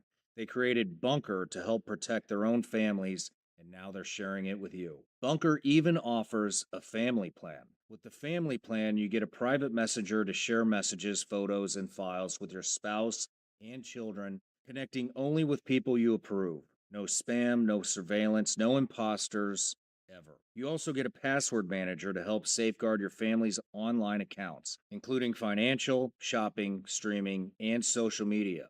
You even get a vault to help securely store important documents like photos, IDs, birth certificates, and passports. Visit their website, bunker.life/SRS, and use code SRS for 25% off your family plan today. That's bunkr.life/SRS and use code SRS for 25% off your family plan today. That's bunkr.life/SRS and use code SRS for 25% off your family plan today. All right, Catherine, we're back from the break. Get a little sidetracked there, but Yes. let's get back to It's always good to go down a rabbit hole. yeah, we'll probably go down a lot more, but yeah, let's get back to your story. So, son of a priest who left, Yeah. talked about your uncle. Yeah. What were you into as a kid? Gosh, I was a very precocious kid. Again, my dad was much older. I was the youngest, and so I was really into the news. I read a lot of books, but extremely precocious. I loved like watching things with my parents. I got really into movies growing up. But I was always sort of this like very inquisitive kid. My dad, coming from the Jesuits, kind of like taught our family